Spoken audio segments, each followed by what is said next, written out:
प्रणाम बाबूजी। खुश रहा। अरवो के प्रणाम। अरे हम विदाई करावे आइल बनी। एकरा घरे के विदाई करावे आइल बड़ा। दोनों घरे विदाई करावे आइल बनी। हमार बेटी है तू कौड़ी के फटीचर मामा के साथे ना जाई। ड्राइवर साहब तू हो कान खोल के सुन ला, हमार भागिनी ये लोला खंटोला के बेटी के साथ ना जाई। अरे केकर बिटिया केकरा साथे जाई केकरा साथे ना जाई हमके का पता। हम मलकिन के फोन लगाओ तनी खुद क्लियर करी है। हाँ लगावा फोन। लगा लो फोन।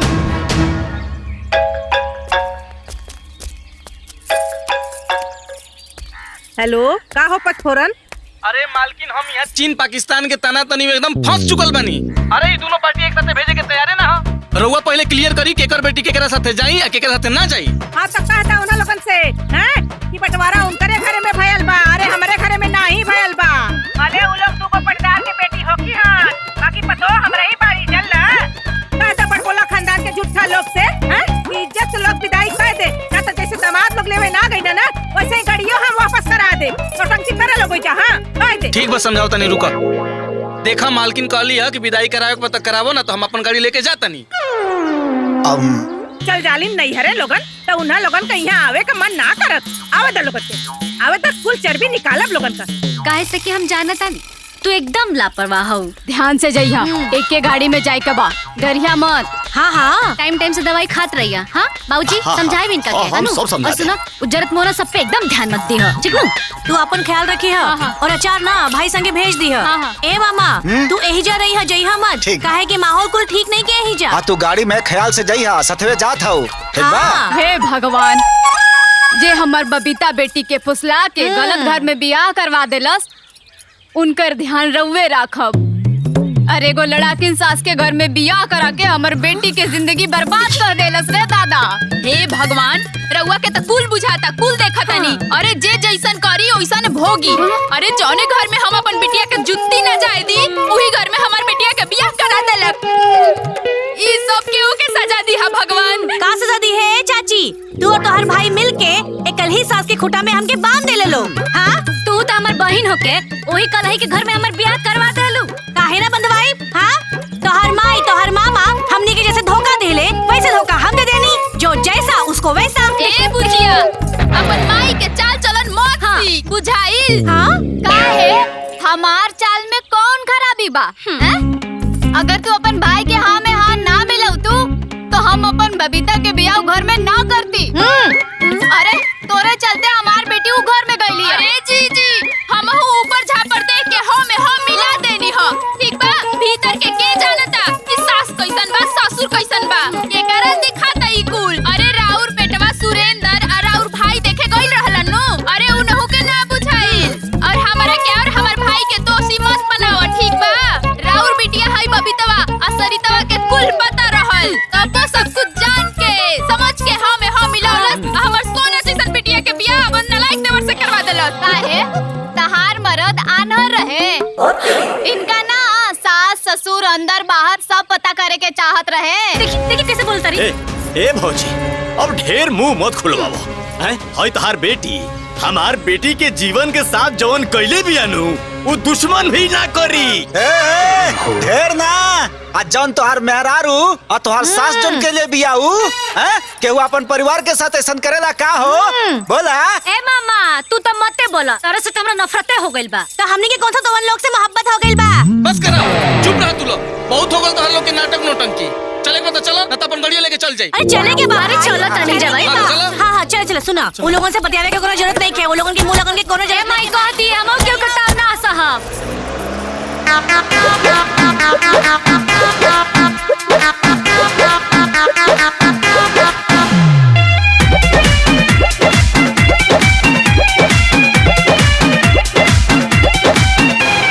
छोड़ बना ही तोहरा के रे तू समनवा चढ़ल उतार दे हम सब तोर मनवा। ज्यादा बकर बकर मत कर। ए चुप। अरे छोड़ बना ही तोहरा के रे तू समनवा चढ़ल उतार दे हम सब तोर मनवा।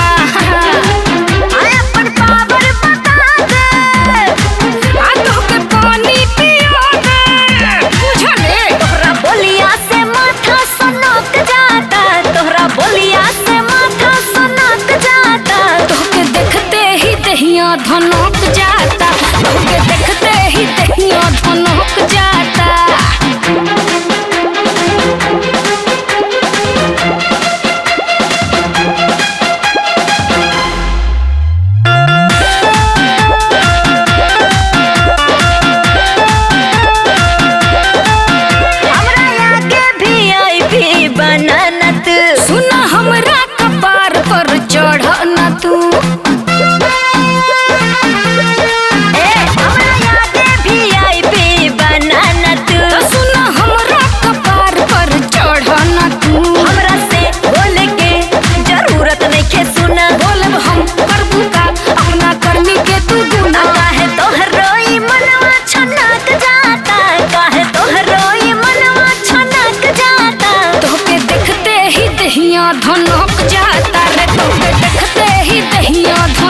मौज हाउ तुझे बड़का महारानी के ताज हाउ ताज होगा ताज है हम जानी ले तू धोखेबाज हाउ का बड़का महारानी के ताज हाउ बोलबू तो तोहरा के अरे देहब हम समझाई जैसन जे करी ऊ अरे वैसन ही तबाई देख दुश्मनी पनक जाता तोके देख दुश्मनी पनक जाता तोके देखते ही दहिया धनक जाता तोके देखते ही दहिया धनक जाता तोके देखते ही दहिया धनक जाता रे तोके देखते ही दहिया धनक जाता। बड़ अपना आपके पापा के परी समझेली। आ गई नी महारानी लोगन लोढ़ा के तरह मुंह लेके अब रोज रोज यानी के थोबड़ा हमके देख चिल्ला ले के इंदिरा हासन के परी समझेली। अरे समझे नी ना पापा के परी रहे दी जब हम अपन नैहर से ससुरा के द्वार पे अकेले आ सकता नहीं तो अपन कमरा में भी चल जाए हमके राउर और राउर घर के तो ऐसा आना चाहिए। अरे जहाँ हमार जुत्ती आवे के रहे ना वहाँ हम बहु बोल के आ गई सटी मत हटे हमरा लगे से। अरे हम शान से जियल बनी शान से जिए। बाबूजी बड़ी आलू गोड़ छुए बदे हैं तो लोगन से गोड़ छुआ के ना हमनी के स्वर्ग का सीढ़ी ना मिल जाई। महारानी कैसे आलू हो आवा के तना आलू बड़ी नाटक में ले लोगन आ तू हो अच्छा तो तू बड़का खानदान से आलू बड़की बिटिया अखिया फोड़ी दे कबूतर हैं जा घर कुल पड़ता रखा जा मजा बड़ी आलू लोगन जैसा दिखाओ बदे हैं तू कहां से रे आलू बुढ़िया कहीं की अरे पाक पाक पाक भाग तू एकर अरे एकर से जा गोल लगे खातिर तरसत नहीं की क्या हो अरे जा नहीं तो बड़ा आलू कौन लगा देख ला यानी का हमसे गुड़िया कथई हो इनका घमंड देखा हो गया तार वाली हैं? मिल गई करे जाके ठंडक। अच्छा हो तोहनो लोगन के बोली और लगल का हो बड़ा मेहरी वाला हो गईला लोगन हो दादा।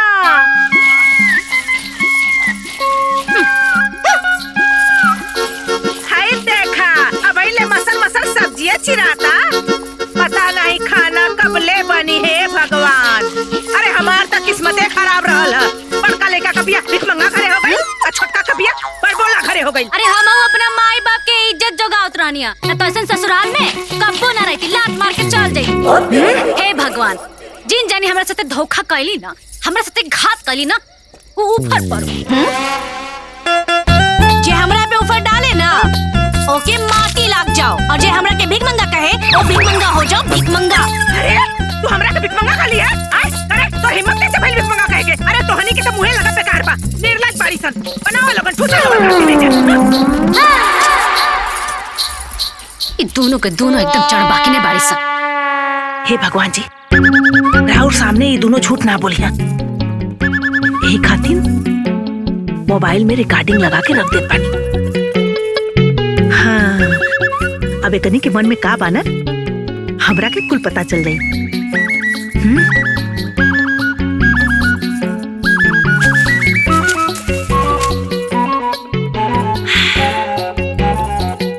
हे भगवान रहुआ तो कुल जनते बानी यानी कि हमार चुप जियाद रे बाड़ी।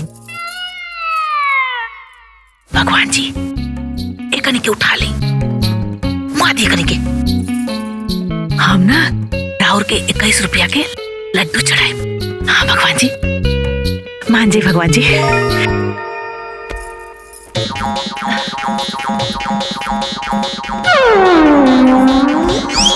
दादा हाँ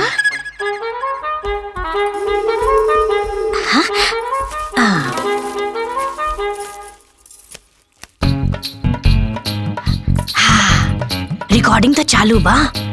भगवान जी के सामने बुढ़िया झूठ ना बोली हुई है। हाँ आवाज भी रिकॉर्ड हो गई बा। अब बस वो छटंकी के मन में का चल रहल बा वो जाने के बाकी बा।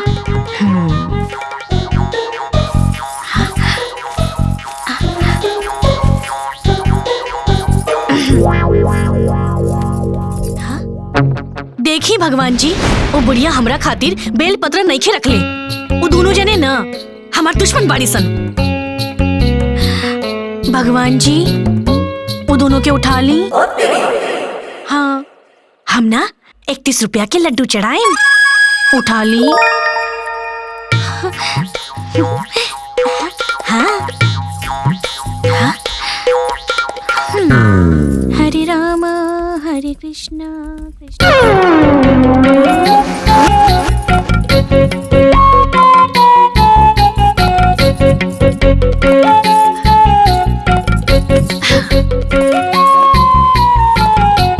जय हो भगवान जी। ये दोनों हमरा बारे में का सोचो तारी सन, सोच के प्रति सच्चाई अब ये मोबाइल में खुली। जय हो भगवान जी। हाँ? हाँ? हाय दूगो फूल। भगवान जी वो दोनों ना मोटकी या बुढ़िया हमरा के देख के ना थनकत तारी सन। हाय देखी ना दूगो फूल छोड़ले बाड़ी सन हमरा खातिर, पूजा करे खातिर। रवा बताई ना हमरा पूजा कैसे करब? भगवान जी एगो काम करी, वो दोनों के ना मोटकी या बुढ़िया के ना मुआ दे। हम रवा के ना 51 रुपए के ना लड्डू चढ़ाई। प्लीज भगवान जी मुआ दी।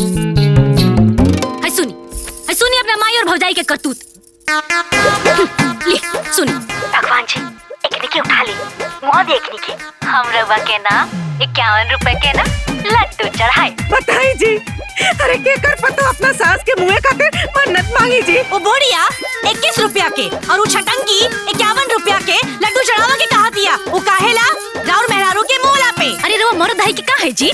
अरे हमरे प्रति घर में का चल रहा बा, कुछ पता बा? हम कबो कुछ बोलने बानी केहू से कुछ कहले बानी। हमार मौला के इंतजार करता सब लोग। झगड़ा झंझट तक ठीक रहे, बाकी हमरा मेहरारू के मुआवे खातिर मन्नत मांगता लोग। ये बर्दाश्त से बाहर हो। ये बात के फैसला हो के रही और सब केहू के जवाब देवे के पड़ी। अब वो लोग के हम बताए जौन लोग 3-5 करत हुआ ना। तो रुक, वो लोग के हम बतावत हई। बाप भोला कहाँ बड़ा था रे? देखा बड़े बुलावत हुआ बाबूजी, आज कुल फैसला होइए जाई। जाई? कहाँ बड़े? निकल बाहर। जोरू के गुलाम बन के बड़ा था। क्या जोरू के गुलाम है? तू हवे और तोर भाई का बोला तड़ा हो? अब बोला। अरे तोहन लोग के मेहरारू जौन करत है ना, ठीक ना करत है। अब हम जौन कहत ना सुना, जौन है छोटकी है ना माई और हमर मेहरारू मारे के प्लानिंग में बाई। ये तो हम पूछे आई नहीं हो। हमारा नहीं के बुझात कि कौन पतो अपन सास के मरे खातिर पूजा पाठ करेले। ए बाबूजी, माई के साथे साथे ना भौजियो तो हमरे मेहरारू के मरे खातिर दुआ मांगत ताड़ी। ऐसन करे के चाहला का? अच्छा, हमरे पास रिकॉर्डिंग भी हो। तार मेहरारू जौन कइले बड़ी ना, ओहू के रिकॉर्डिंग हमरा लगे बा। हां त हमरा हम पास रिकॉर्डिंग बा, केहू झुठला ना सकी। अच्छा, तो हम लोग के मेहरारू के पोल खुल गई, हमहू माई के पोल खोल दे। अरे मौका, तो हनी के मेहरारू ना हमार बुढ़िया के पैर के धूलो ना है। अरे जी रउआ चुप रही।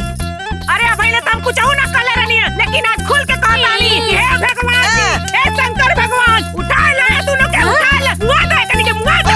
ए बुढ़िया, हमरा के श्राप देलू ना तो ठीक ना होई। क्या होई हो? जे कहेगे बा एकरा के कहे। तू दोनों जना हमरा के मुंह के कहे के तो देखा। तू दोनों जना के नानी नहीं याद दिला तनी तो हमरा नाम सरिता ना। हां त अभी याद दिलावा ना, हम त अभी कहा तानी। ए भगवान जी, दोनों के उठा ले दोनों के उठा लो। ते भाई रवा के दुश्मन रे, तोरा जैसन बहन उफाड़ पड़ो। और बुढ़िया हो चल, ते बुढ़िया हमर मरे के भगवान से काम ना करत ले, ते ही मर। ए भगवान जी, दोनों के मुंह आता। अरे तू तो मंदिर में आरती करत रहलू है ना। तू बोले के बात हट जाओ भगवान से, हट जाओ सामने से। हमरा खातिर 51 रुपए के लड्डू चढ़ावे के कहत रहली। हमरा से लड़ बसन। बोल भी तो मुंह फोड़ दो। वही तो मेरे दोनों के मुंह आते। छोड़। आज तोनी के बारे में पूरा गांव जवार का नाम बता दनी तो फिर कहिया कर। अरे ते का बताई बे, हम बताई भाम, रुक जा। अरे जा पड़ी तो जो सन। अरे तोहनी के लाज में अरे चुप बढ़िया, पूरा गांव के बताई। चल चल चला सुन। अरे आओ हम तो कहा देख वो पीछे पीछे आवत नहीं हां तोहार। आ जा भी सन, रुका सन। अरे जब से तो हनी के मेहरारू ए घर में आइल बड़ी सना, बात हो गइल बा। हमरा से लड़ा का बोले तू हमरा से लड़बे? अरे भेजा ए एकरी लेखा हम आज ले देखले नहीं की। हम तोहनी के बता ले बड़ी। का बोले से हमके कहा के ना हम हमारा हाथ छोड़ हमारा हाथ छोड़ कहां जा। अरे छटंगी के तो ना पहले एक मुंह तोड़ दे भाग। आज तो सब फैसला हुई है कि हम दोनों का मन बदलो। छोड़ हमरे के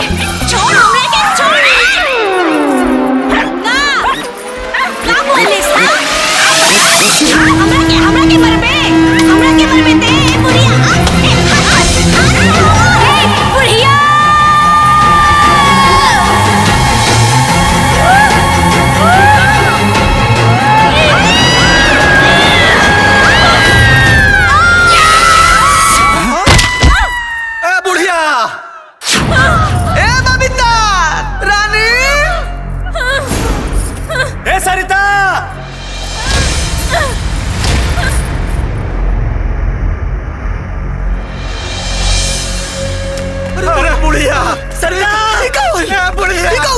तो गए सरता बबीता छोटी की अरे बुढ़िया अरे सरता बबीता बुढ़िया अरे बाबूजी बबीता काली को बबीता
तीनों आत्मा के कहाँ ले जाए के बा?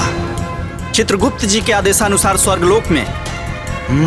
वाह, अवश्य ही तीनों पुण्यात्मा हवन। अमनियों के कितना सौभाग्यशाली बानी सन कि पुण्य आत्मा ईसन प्राण के ले जाए के सौभाग्य मिलल बा। अब देखा स्वर्ग में ई लोगन के पुण्य बल कितना प्रबल रहा था।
प्रणाम देवर्षि।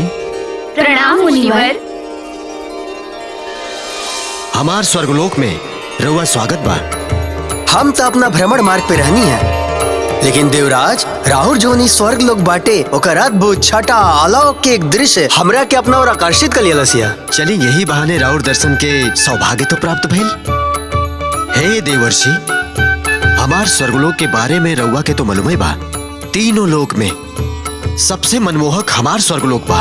वाह, यहाँ के पेड़ पौधे, नदी, तालाब, गीत संगीत, चारों तरफ पुष्प, इतना मनमोहक दृश्य। और देवर्षि, रउआ तो जनते बानी कि समस्त देवता लोग एजा निवास करेलन और आज तक इस स्वर्गलोक के सुख और शांति भंग ना के पौलस।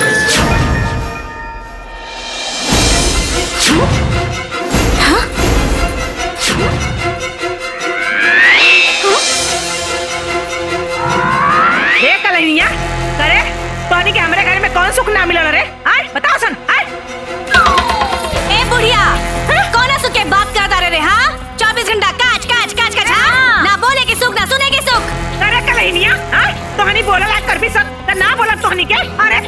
बात सुन के हमार कपार बाकी बरे बाप रे बाप, बोलहु में पाबंदी लगे का है दादा? सात झाड़ू से बाहरी सब सास के और ऐसे ससुराल के। अच्छा तो हम झड़ुआ लेके पहाड़ पे चल लू। अरे चुप हो जा। अरे झड़ुआ ले कुड़िया, चुप हो जा रे। अरे जा कुड़िया, ये कर के अरे हम भाई तोरा नियन मिले नहीं केहू के भी सास रे, पीछा नहीं छोड़ा तारी फोटा के लिपास रे। अरे तोरा नियन मिले नहीं केहू के भी सास रे, पीछा नहीं छोड़ा तारी फोटा के लिपास रे। सात जन्म नहीं मिले रे चुरैनिया, तोरा नियन केहू के बहू। आओ काट में रहू तोर होई हऊ, कंट्रोल में रहू तोर होई हऊ। आओ काट में रहू तोर होई हऊ, कंट्रोल में रहू तोर होई हऊ।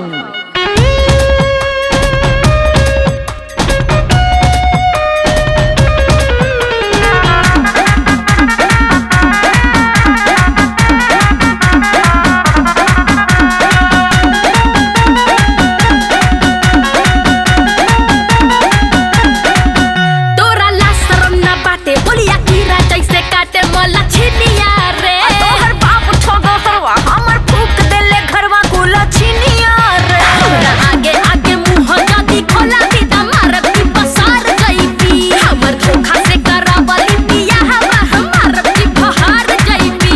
अरे कावला भी बतिया तू हमर समनवा, जिभिया संभर के कहू बुझली।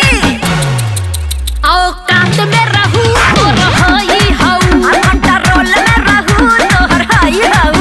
आओ काट में रहू तोर होई हऊ, कंट्रोल में रहू तोहर होई हऊ। तोर हई हऊ नाश को के रख देले बड़ी सन, तोहरा जैसन बहू तो सात घर दुश्मन के भी ना मिले। अच्छा सास मतीन सास रहे त रहे, पर नचिया ते ऊपर पड़ जाओ। हट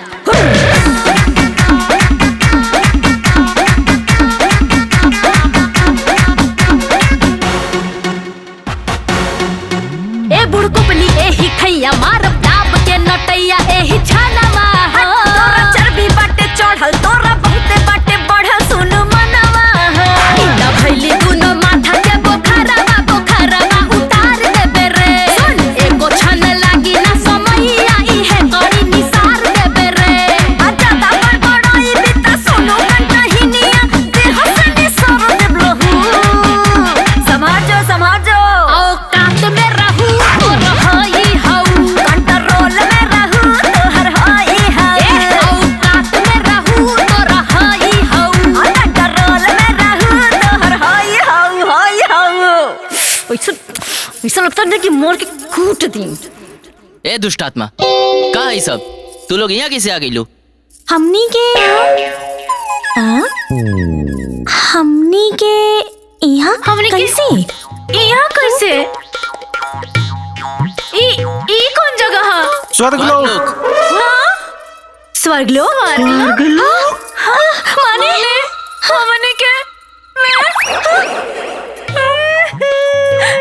ए रवा काहे रोता नहीं? अरे परेशान काहे होत बाड़ू? हाँ। मोनी तो मोनी, बाकी स्वर्गलोक तो आ गई नी।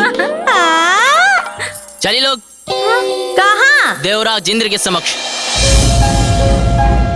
अरे बाप रे बाप, अरे बाप रे कितना बढ़िया लागता स्वर्ग।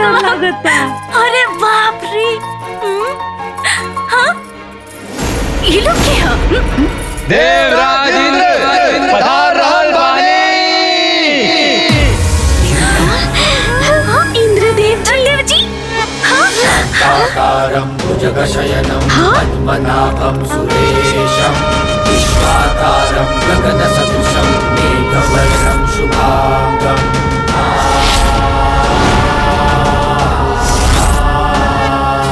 शान्ताकारं भुजगशयनं पद्मनाभं सुरेशं विश्वाकारं गगनसदृशं मेघवर्णं शुभांगं। अरे बाप रे बाप, इंद्र भगवान जी। ओ पहले तो हम खाली पूजे पाठ में सुन ले रहनी हम,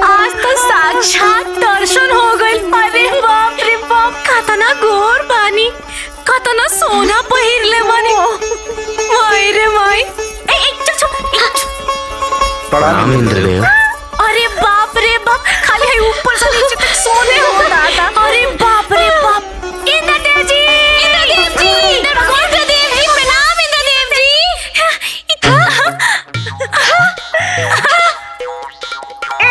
इंद्र भगवान। सुनी ना, बाकी रवा ना एगो काम बहुते गलत कह देनी जी। अरे का जरूरी रहल ब्राज में इतना बरखा बरसौला के? बेचारी कुल कितनी गाय सन बह गई। अरे यही से तो किशन भगवान अपन कानी अंगुरी पे वृंदावन पर्वत के उठा के इनकर घमंड तोड़ दिले। यही से तो राहुल ना धरती पर ना मंदिर ना बनेला, पूजा होला। मूर्ख मानव, बंद करा अपन मूर्खता। अब रउआ कौन भगवान जी है जी? बताई बताई बोलिए। अग्निदेव। अग्निदेव, अग्निदेव।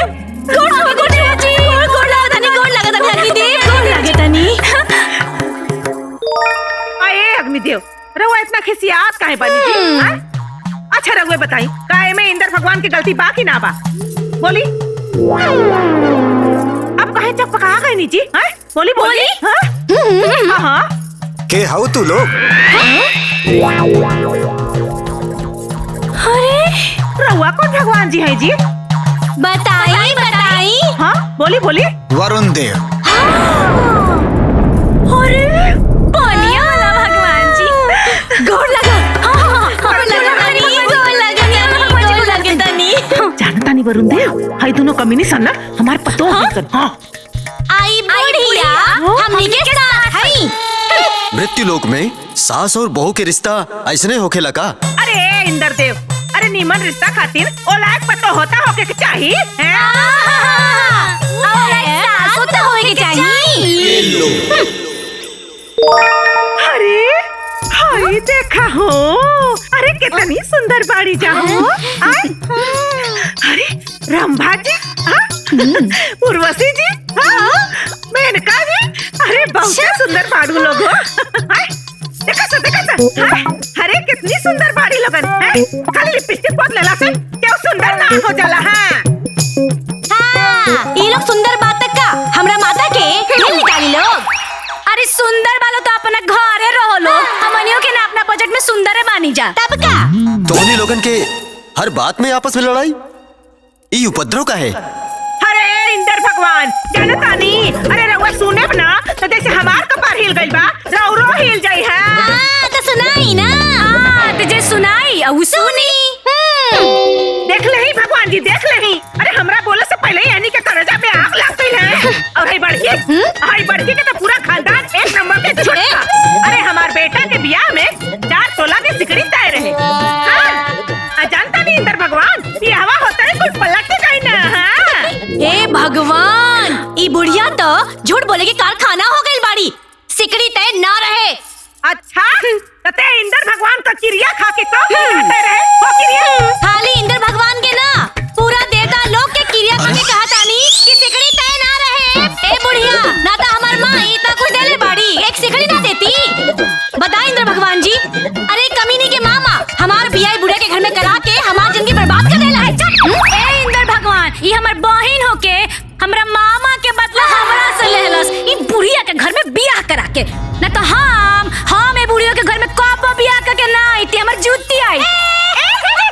जूती आई तो वह जूती उठा के ना तो तोरे माई बाबू के कपड़ा पर होड़ देती। कहा देता नहीं हमरा माई पर मत जाइया, मत जाइया, कहा देता नहीं तो मुंह फोड़ देता। शांत।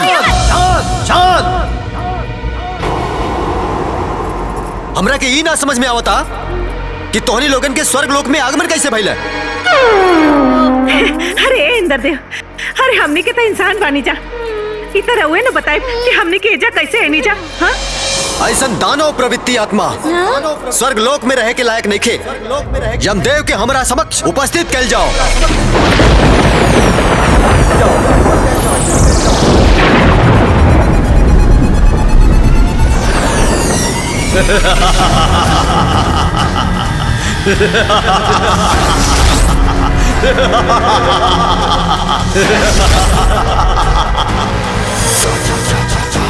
चित्रगुप्त जी लिखे, रमेश नाम के एगो व्यक्ति रहे, वो बहुत उदंड रहे। ओकर उदंडता से ओकर पिताजी ओकरा से बहुत ज्यादा परेशान रहा। ओकर पिताजी माई ना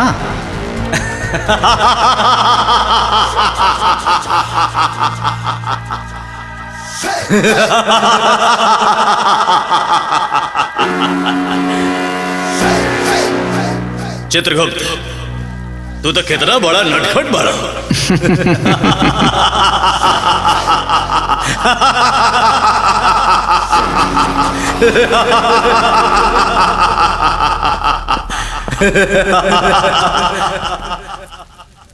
यमदेव के जय हो।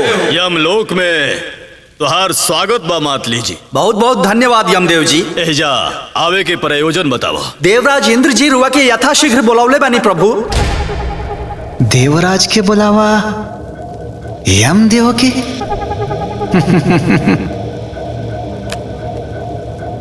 सुन के चित्त प्रसन्न हो गए। अब प्रस्थान में विलंब का है? अब प्रस्थान में कोनो विलंब ना हो चित्रगुप्त। अब हमने अभी के अभी प्रस्थान करा। जवन आज्ञा यमदेव जी। इंद्रदेव के द्वारा राहुरी निमंत्रण के बारे में सोच के हमारा मन में बहुत कौतूहल होता। ये कौतूहल के कारण लागता कि इंद्रासन में रवो आसन लागी। इंद्रदेव के समस्त देवगढ़ में रवो गिनती हुई प्रभु।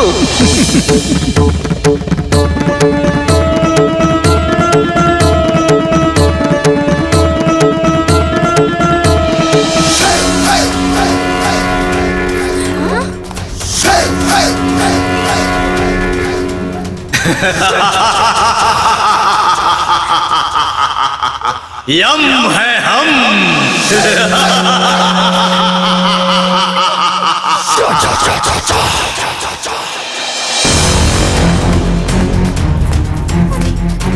प्रणाम यमदेव।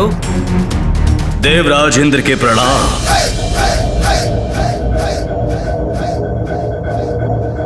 आसन ग्रहण करिए यमदेव।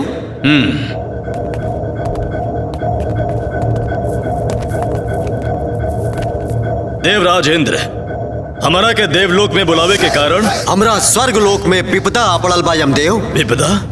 ओह, कौन ऐसा असुरी शक्ति बा जवानी करे के दुस्साहस कैलाश? ये तीनों मानव आत्मा यमदेव। और हमरा ये नहीं के समझ में आवत कि तीनों मानव आत्मा के स्वर्ग लोक में प्रवेश कैसे भइल। ये जरूर कोई पुण्यात्मा लोग हुई देवराज। ये पुण्यात्मा हुई है चित्रगुप्त जी।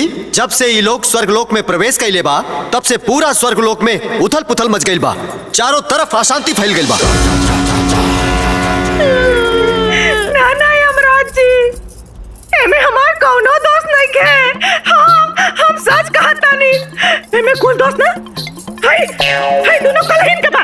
ये नहीं के बा। ए झूठी, एक नंबर के झूठी। ना यमराज जी, ये बुढ़िया एक नंबर के झूठ बोलता रही। हमार कोनो दोस्त नहीं के। सारा दोस्त ना इन आगे लोग के बा। ना यमराज जी, हम अपना माई के किरिया खा के कहता नहीं। हमार कोनो दोस्त नहीं के। सारा दोस्त ये दोनों पगलटवा सन के बा। का कलिया थे? हमरा के पगलटवा कलिया? और खानदान पगलटवा। अच्छा, तू हमरा के काला ही कबू पगलेट कबू तो हम तोरा के छोड़ दे।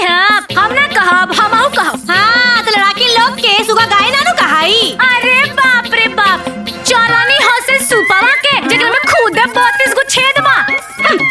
पूरा इंद्रासन देखता के चलनी है और के सूप ह के चलनिया हुए। हां कहानी, हां कहानी का बीता है। हां का कर लेबे दोनों ना कर लेबे। अरे ई का करत बा लोग?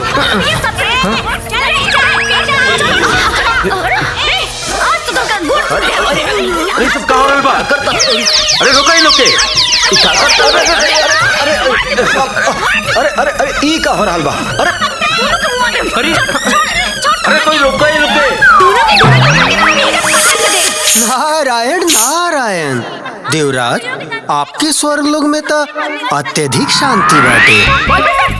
आज टोनी के सिखा के। आज टोनी के मुंह तोड़ दे। हमरा समझ तू लजी है। काट दनी।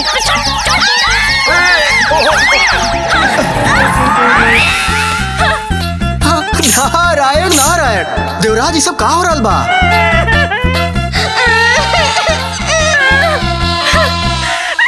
अरे हटी यहाँ से।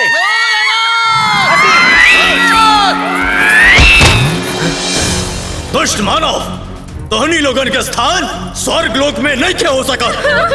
चित्रगुप्त जी प्रभु। ये दुष्ट आत्मा लोग के कर्म फल के हिसाब से नरक लोक में मिले वाला यातना के बारे में बताई। क्षमा करें प्रभु, हम अभी संशय दूर कर देता नहीं।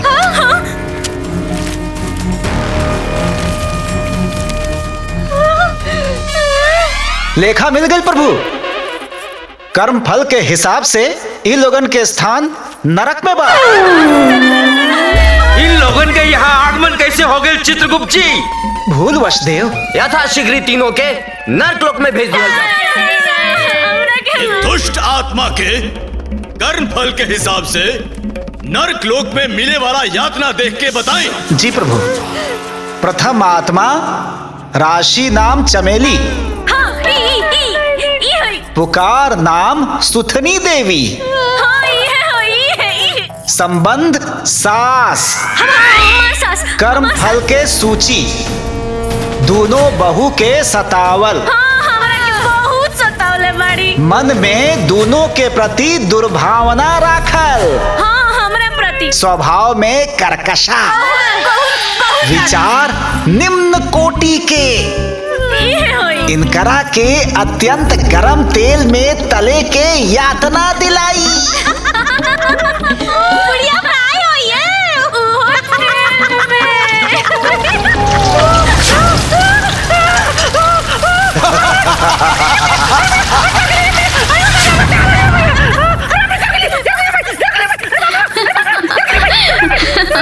भगवान जी, ये सब झूठ हुआ।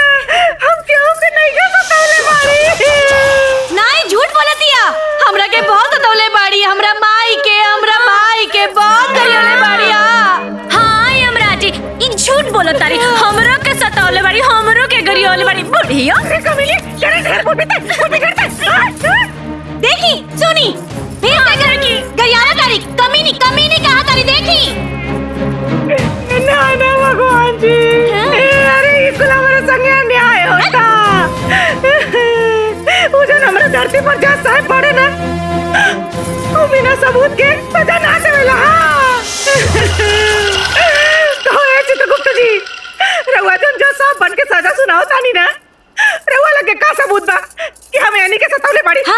हमनी के यहाँ से मृत्यु लोक के हर जीव के हर कर्म पे नजर रखिला सा।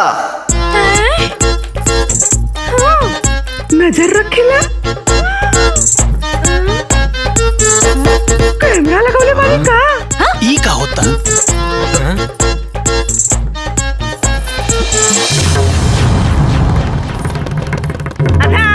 देखो मोबाइल तो हाईलाइट नहीं के? कैमरा कहाँ से लगवा देगा? अरे इतना दूर से धरती पर कहाँ से लौकी जी? यानी मानव, अपन मूर्खता पूर्वक बात बंद कर। चित्रगुप्त, आगे के कर्म फल पढ़ी और नरक लोक में मिले वाला यातना के बारे में बताई। जी। द्वितीय आत्मा राशि नाम पिंकी, पुकार नाम बबीता देवी, संबंध बड़ी बहू, कर्म फल के सूची, सास छोटी बहन के सतावल, दोनों के प्रति दुर्भावना राखल, विचार एकदम निम्न कोटि के, एकदम निम्न के। इनकरा के खौलत गरम पानी में यातना दिलाई। अंडा नियन खुद को बुलाई वो।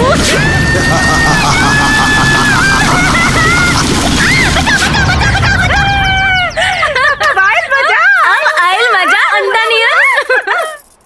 ना भगवान जी, ऐसे ना चली। हम तो ये बुढ़िया से एगो गलत काम कैले बानी। बराबर के सजा काहे? हाँ ना भगवान जी, ये ना हमारे दाल में एकदम बेसी नमक डाला रही है और ना हमारे सब्जी में बेसी मिर्च डाला रही है। आता ये तो लिखाई लाई लिखे, एकरा के लिखे। हाँ यमराज जी, हमार लिपस्टिक चोरौली, हमरे से साड़ी मंगली देखे खातिर साड़ी फाड़ के दे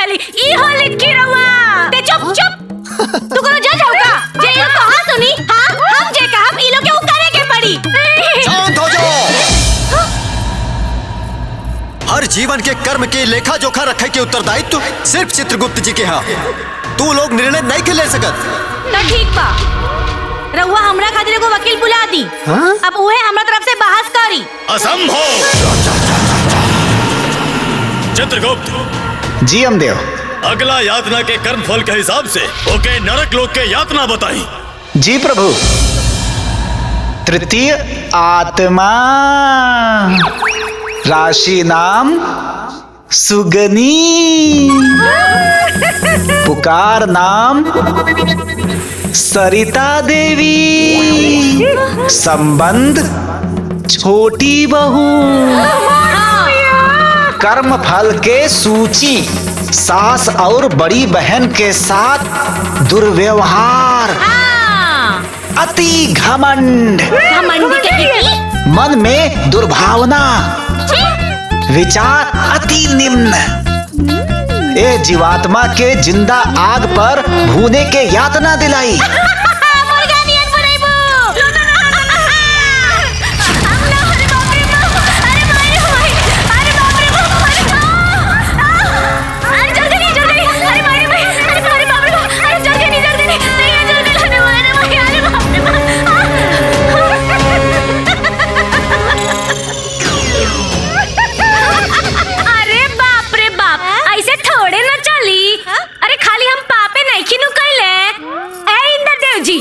सुनिए मत बात, हम पुण्य भी कैले बानी। 8वां में जब पढ़त रही ना तब बाहुला कैनी एक, देखी और सुनी अनंत चतुर्दशी कैनी 2, और सुनी अपना माई के साथे गंगा नहाए गइल रहनी 3। झूठ बोलतिया। इतने ना, ब्याह के बाद ना हर साल तीज करत रही। 4 गो पाप और 4 गो पुण्य। 4 में से 4 गए। हाँ, 4 में से 4 घटा दी, बचल 0। पाप और पुण्य बराबर। हिसाब क्लियर। हाँ, सत्य कथन देवी देवराज, सत्य कथन। अच्छा हो रे झूठी रे करे और जब तिजिया बुक कर रही अच्छा अपन मरद से झगड़वा कैले रही तवन ना न जोड़ाई है। हम कहनी कि तू कहले। अरे बाकी के बात हमरा से सुना। अच्छा हम बतानी। जहिया बहुला भुगले रहलू हा त चुरा के रसगुल्ला ना खाइले रहलू हा, और अनंत चतुर्दशी के दिन पंडित के खाना खाए से पहले ही खाना खा लेलू हा। हम खैनी वो कहां जड़ाई। हम खैनी तू खैलू अरे हमनी से झूठ बोल के अपना मरद से झुमका करौले रहे तो सजा मिली। ए बुढ़िया चुप, तू दोनों के दोनों ना झूठ बोलत। इनका मुंह देखा ते झूठी ए झूठी ए बुढ़िया ते झूठी। हमरा बाप के खाले रुक करके बता तनी कपार ना फाड़ दे। तो हमरा माई के बारे में बता, कपार फोड़ दे हम। अब देख डराइम ना छोड़ दे ना डरेबू। तू कपार ना फाड़ दे तो देख ले। अब मार के कपार फोड़ दे, मुंह तोड़ दे, टांग तोड़ दे।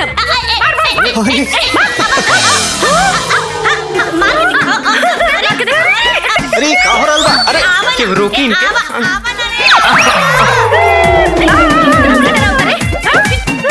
बाहर मुंह तोड़ दे, भाग तोड़ दे बाहर।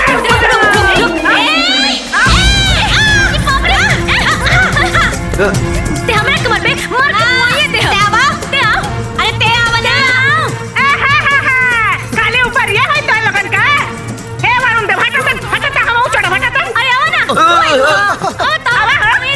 आवा अरे चुप, बड़की आइल बाड़ी बर्फ का बर्फ फूटे। आवा हमरा लगे वरुण देव के अस्त्र चीर दे त हमरा लगे वायुदेव के हथियार बा, मार के कपारे फाड़ दे। अब तोहर हमारे हाथ में चंदर देव का हथियार बा। नारायण नारायण प्रभु। अरे आवा ना आवा। अरे ते आवा छोड़ दे बड़ कपड़ के मुंह तोड़ दे। शांत हो जाइए, शांत हो जाइए।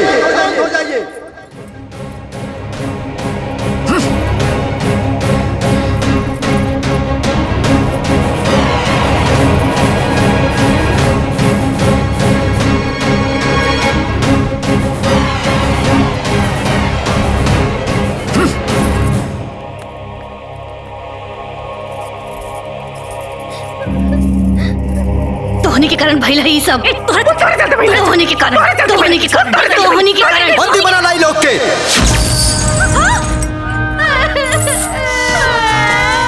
अरे भाई रे भाई, हम कुछ ना कहनी होई नर्क में ऐसा यात्रा देवे के तैयारी करा कि कोनो भी जीवात्मा स्वर्ग लोक में ऐसा अशांति फैलावे के दुस्साहस ना कर सके। हाँ, सही कहा था। ले जाए लोग के।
भगनी के मार के सुता दले बड़ा ड्रामा करता सन। हमरा बेटी के खा गई लेते ना छोड़ब, केहू के ना छोड़ब। हम पुलिस के बुला के ले आए, सबके जेल करा दे, सबके फांसी लगवा दे बाप। हाँ दुआरी पर 3-3 ठो लाश पड़ल बा, अतोहन लोग आपस में झगड़ा करके हंगामा करत हवा। हंगामा नहीं करत हम, रउआ लोग हमार बेटी के मुआ देने का हम यो न करी। बाप के करेजा फाटता ना। हम आखिरी सांस दे लड़ब, आखिरी सांस दे लड़ब, बाकी इंसाफ लेके रहब। अरे ये तीनों के मौत में परिवार के कोनो गलती नहीं खे। अरे छोड़ा, अरे कैसे नहीं के गलती? आखिर 3-3 को मौत एक साथ कैसे हो सकता? ये तीनों झगड़ा करत करत छत से गिर के मरली हई, हम अपने आँखें से देखली हई। छत पर से गिर के मर जाई हंसन, इस षड्यंत्र ना हता का। ये लोगन के झगड़ा से पूरा गांव परेशान रहल हो, सब जानत बा, समझ गईला, कुछ बतावे के जरूरत नहीं बा। अरे सुनी, मृत शरीर के बहुत देर तक ना रोक करके रखे के चाहिए। अब एकरे क्रिया कर्म के तैयारी करी, चली रोई ना।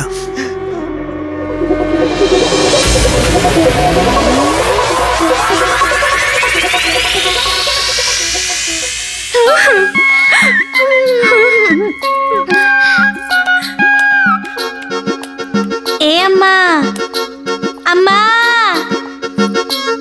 अम्मा जी, सुनत नहीं की का? अम्मा जी कइले रहलू लोगन, तोहा लोगन के फटीचर मुंह से ना अम्मा जी निक नहीं लागत। दुश्मनवा कहा लोग, दुश्मनवा। ए दुश्मनवा, बोल दुश्मनवा। देखा ई ना हमनियों के आखिरी मिलन बा। हाँ, आखिरी प्यार बा, आखिरी दुलार बा। एक रे बात तो हमनियों के करनी के हिसाब से ना नरक में फल भोगिए के बा। अरे बाप रे बाप, अरे हम नरक में ना जाए वो दादा। अरे नरक में सप्पा बिछिया गुजरवा सांप रहेला सर। अरे शांत हो जा, ओए जो मकड़ी हो रहे हैं। अरे बाप रे बाप, चुप, शांत रहो। शांत के लिए रहला हो, शांत करल करला। अरे हमनी के साथ पता होगा, बोलल बतियाई कठिन कले पड़ला नहीं तो। एक तो हाथ और गोड़ में बेड़ी डाल देने बाड़ा, मुंह पे ताला मार दो। ई कोनो बात है कि हमनी के बोले नहीं के देता? हां, देवराज इंद्र के आदेशानुसार स्वर्ग लोक में शांति कायम करे खातिर ये तीनों जीवात्मा के अलग अलग रखल जाओ, आज्ञा के पालन हो।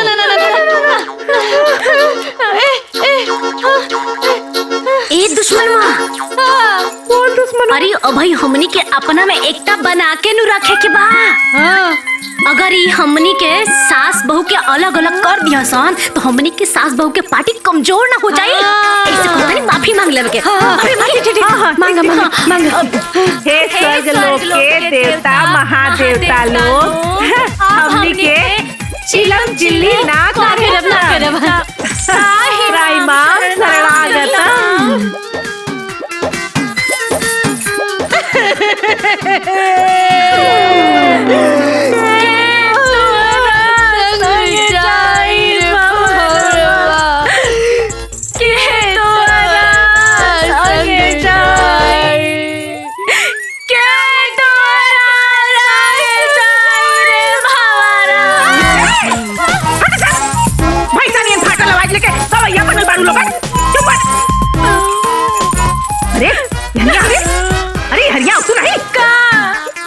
हम तीनों जने मिल के पड़ी इंद्र भगवान से माफी मांगे खातिर कहे चल के इंद्र भगवान के फुसलावल जाई। राजा ए सिपाही जी हमने के ना इंद्र भगवान से मिले के बा। वो अभी क्या अभी भाई ठीक बा।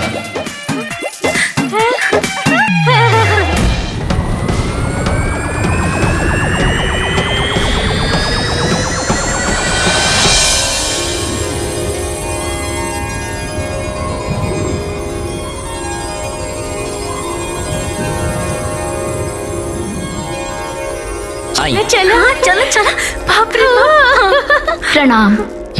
इंद्रदेव कहाँ बानी? भंवर लोक में बानी। चलिए।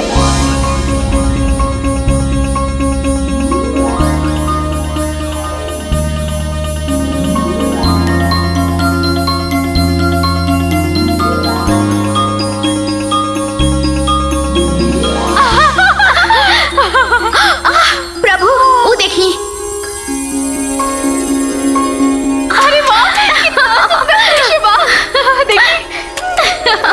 आई। देवराज इंद्र की जय हो। इंद्रदेव की जय हो। यहाँ पे ई लोगन के आवे के का उद्देश्य बा मातली? प्रभु ई लोग और दर्शनाभिलाषी है। तुम्ही हो माता पिता, तुम्ही हो बंधु सखा, तुम्ही हो नैया, तुम्ही खेवैया, हम है याचक दाता, तुम्ही हो। का बात बा मानव? हे इंद्रदेव हमरा धरती पर ना जेकरा के भी मौत के सजा सुनावल जाला ओकरा से ओकर आखिरी इच्छा जरूर पूछल जाला। हाँ रउआ तो महान है, भगवान है, रउआ तो दयालु है, कृपालु है। तो का इंद्रदेव हमनी से हमनी का आखिरी इच्छा ना पूछब का रउआ? नाना देवराज ये लोग बहुत दुष्ट प्राणी लोग बा। ये लोग के मन में धूर्तता है। ये लोग पे भरोसा कईल अनुचित बा प्रभु। अरे रंभा बिटिया, अरे तू तो हमारे बिटिया जैसन हो ना, तो का तोहरा के अपने माई पर भरोसा नहीं खे? ए मेनका तू तो हमार बहन जैसन हो। वो कहा ना कि हमार फुआ की बिटिया के नाम ना मेनका है, तो हम उनका के मेनका बहन कहत रहनी। बड़ बहन की लाज रख लो मेनका बहन। उर्वशी सखी, धरती पर हमरो सखी के नाम ना उर्वशी है, आ तोहरो नाम उर्वशी बा, तो तू हम सखी बहनी काका। इतना बड़ा स्वर्ग में हमनी के आखिरी इच्छा ना पूछल जाई भगवान। हाँ प्रभु ई लोग के मनोकामना पूर्ण करी। नारायण नारायण। प्रणाम देवर्षि। प्रणाम मुनि ऋषि। देवराज आज पहली बार जीवात्मा परमात्मा से याचना कर रहल बा। रउआ अपने उदारता के परिचय दे।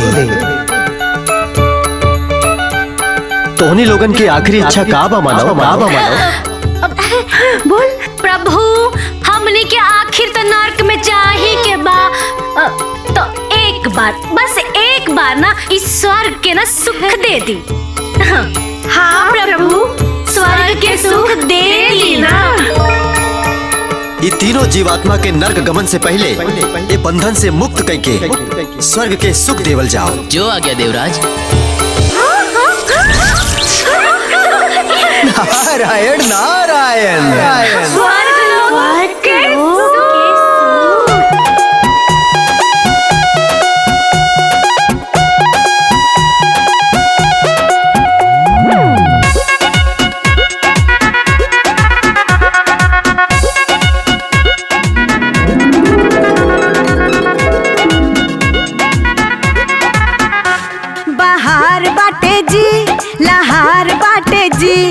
स्वर्ग के आगे धरती बेकार बाटे जी।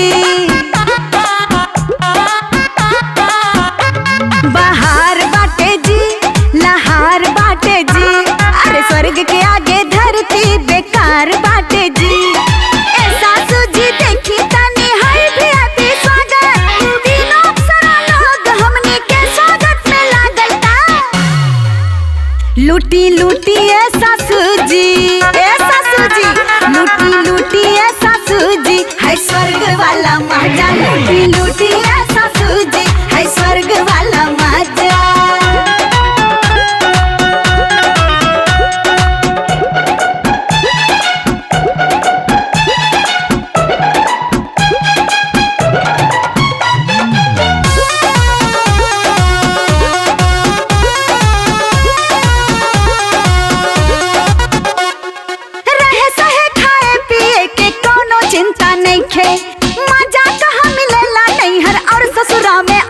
सिस्टम स्वर्ग वाला जी सब ठीक लागता। आदर भाव देख के बड़ा नीक लागता। स्वर्ग में अब रहे के लगाई तनी आदत। तीनों अप्सरा लोग हमने के स्वागत में लागता। लूटी लूटी ऐसा सूझी लूटी लूटी ऐसा सूझी है स्वर्ग वाला मजा। लूटी लूटी ऐसा सूझी है स्वर्ग वाला मजा।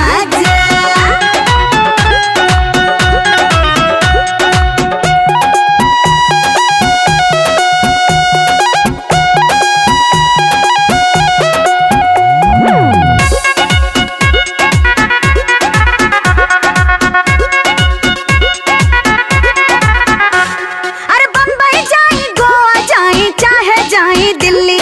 बाप रे बाप ऐसन सुख शांति ना कतही मिली। मौका मस्त मिलल बा चांदी खूब काटे के। कूद कूद के खुशी से अब हमनी के नाचे के। खूब उठाई मजा अपन कुछ हो नहीं खेलागत।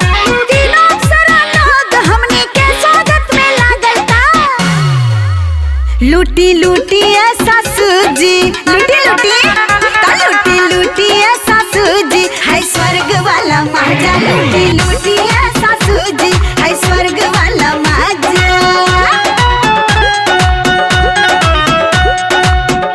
उफ, बाहर है भाई।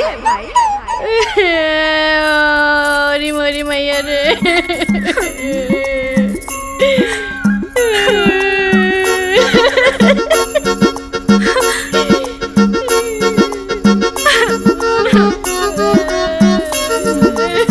अब तो हनी फटीचर नियन मुंह बना के का बैठल बाड़ी रे।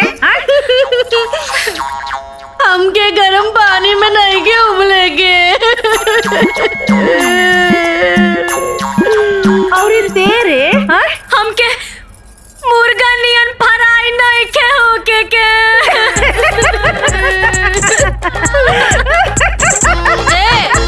पगला गल बड़ी का। ए बुढ़ियो ढेर हंसा जान। तू फराई हो तेले में। हाँ हंसला हंसला। अरे आप क्यों फ्राई उराई ना हो यहाँ। काहे यमराज तो आप रिश्तेदार बड़े का। अरे हम यमराज का माई है। ए जाई वो लोगन के वजह से कुल बता दे। यहाँ आवा लोगन। बोल इधर कर लियो। हाँ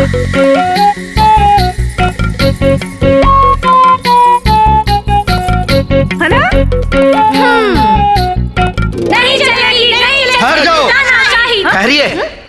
देवराज इंद्र के आज्ञा के बिना इंद्रलोक में प्रवेश वर्जित बा। प्रवेश वर्जित बा। नहीं चलेगी नहीं चलेगी। तानाशाही नहीं चलेगी तानाशाही। अरे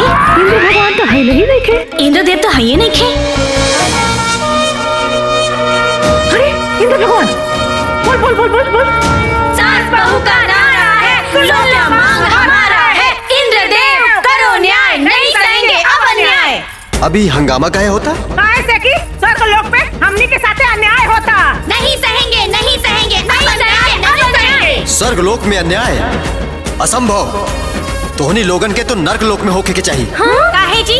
हमने लोगन के नर्क लोक में काहे होके के चाहिए? काहे कि तोहनी लोगन के स्थान नर्क लोक में रहे। अच्छा, तो हमने के एजे काहे के लेवल गए? हाँ। बोली बोली।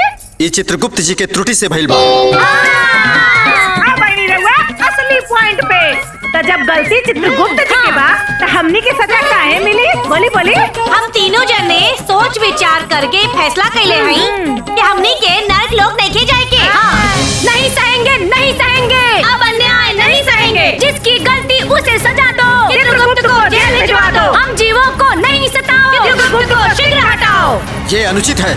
ये उचित बा। अरे तू लोग तो स्वार्थी जीव बाड़ा। हमनी के देवराज इंद्र से विनती करके तोहनी लोगन के स्वर्ग लोक के सुख देनी सन, परंतु तू लोग आज दानव के जैसन हमनी के साथ छल कैलू। अरे रूपवती, और जन हमनी लोगन के संगे होता, रउआ लोगन के नइखे लौकत बा का? अरे जे जौन करी उहे नु भरी। एहो उर्वशी, हमनी के स्वार्थी कहतारू। अरे धरती पे 3-3 दिन बिना अन्न जल के देवता लोग खातिर उपवास करीले। का देवता लोग हमरा खातिर उपवास करीले का हो? ए मेनिका जी, अरे हमनी के स्वर्ग के सुख दे के कोनो एहसान नहीं को कइले बुझालू। अरे जब हमनी के स्वर्ग में स्थान मिलल बा, तो सुख तो देबही ना।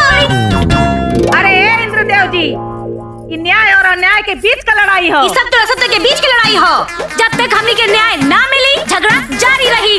नहीं सहेंगे, नहीं सहेंगे। अब हम अन्याय नहीं सहेंगे। स्वर्ग वालों हो सावधान, निकल पड़ा है अब इंसान। नहीं चलेगी, नहीं चलेगी। अब मनमानी नहीं चलेगी। न्याय होगा, न्याय होगा। अब हमारे साथ न्याय होगा। नहीं चलेगी, नहीं चलेगी। अब मनमानी नहीं चलेगी, नहीं चलेगी, नहीं चलेगी। अब अन्याय नहीं चलेगी। अब का हुई इंद्रदेव? उर्वशी, हमरा के तो लगत बा कि हमार इंद्रासन संकट में बा। काहे से कि मानव अपना रौद्र रूप में आ गइल बा। अब आपे लोगन के ई दानव प्रवृत्ति वाले मानव के समझावे के पड़ी। जो आ गया प्रभु। नहीं चलेगी, नहीं चलेगी। तानाशाही नहीं चलेगी, नहीं चलेगी। तानाशाही नहीं चलेगी। हर दम यही कहना है, स्वर्ग में हमको रहना है। यही बना के आएंगे, स्वर्ग से हम जाएंगे।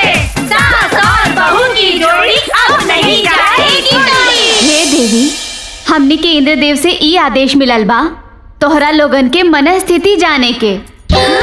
अपन परिस्थिति स्पष्ट कर लोग। तोहनी लोगन के का मांग बा? मेनका जी, मन स्थिति ना एकदम खुला किताब बा। मांग एकदम क्लियर बा। का दुश्मन बा? हाँ दुश्मन हो। ए मेनिका जी, हमनी के बहुत कुछ ना चाहे। हमनी के सास पतो आ देवरानी जेठानी के ना इस स्वर्ग के कोनो कोना में ना एक छोटा सा घर चाहिए। और साथ ही ना राशन पानी बर्तन बनाए खाए खातिर। और यदि ये सब ना मिलल तो तब पूरी करो हमारी मांगे पूरी करो। अंतिम दम तक होगी लड़ाई, स्वर्ग में अब होगी लड़ाई। अरे तू लोग कितना रंग बदला ताड़ू हो? हमनी के धरती पे एक ही प्राणी गिरगिट बनौनी सन, और तू लोग गिरगिट से भी 4 कदम आगे निकल गई हो। और काल तक तो सास बहू में शत्रुता रहे और आज मित्रता हो गई। अब तू हमनी के साथ पतों में बोले वाली हो केलू के हो? कनका सा तोहन लोगन का तारीफ का कर देली, हैं? चढ़ गेलू कपारे पर नाचे लगलू लोगन। अरे तोहन लोगन तो हमरे पतोइया के गोड़वा का धोनो नहीं है बाड़ू हो। देखा था चटक लिपस्टिक लगा के लक लक लक लक चमकत बाड़ी सन हो।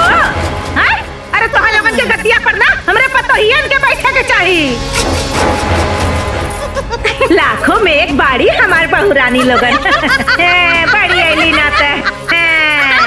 ए दुष्ट प्राणी, तोनी के स्वर्ग लोक के अप्सरा के अपमान कइले बाड़ू सन, एकर दंड अवश्य मिली। अरे क्या बड़ी दंड देवे वाली भई बाड़ू? चला सन।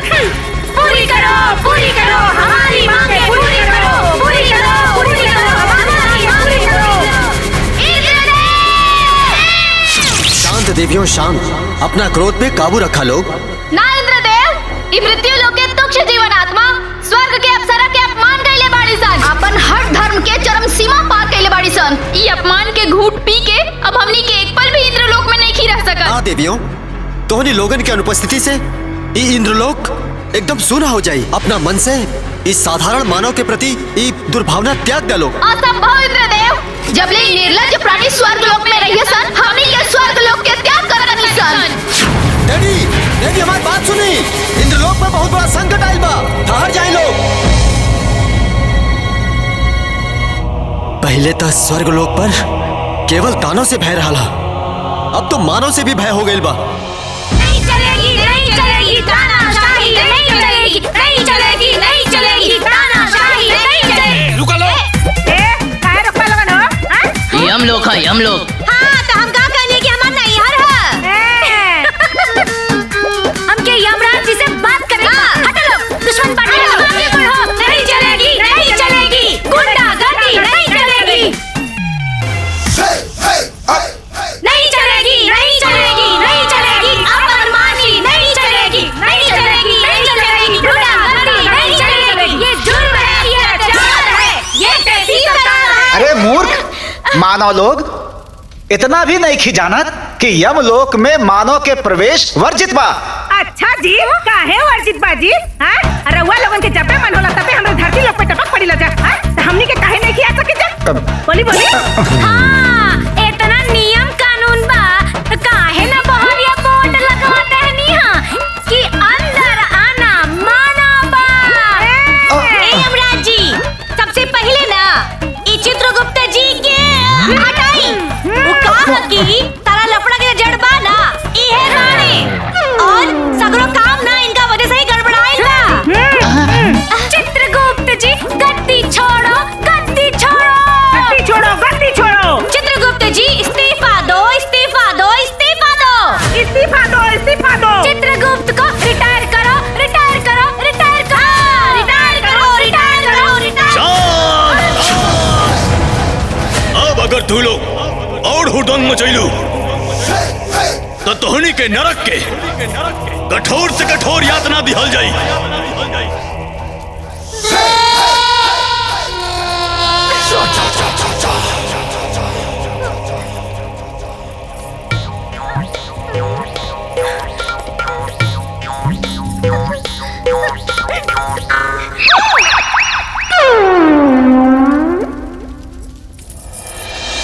हमनी के साथ पतो के यातना ना मिली। यातना ना ये चित्रगुप्त में मिले के चाहिए। हाँ, का यमराज जी?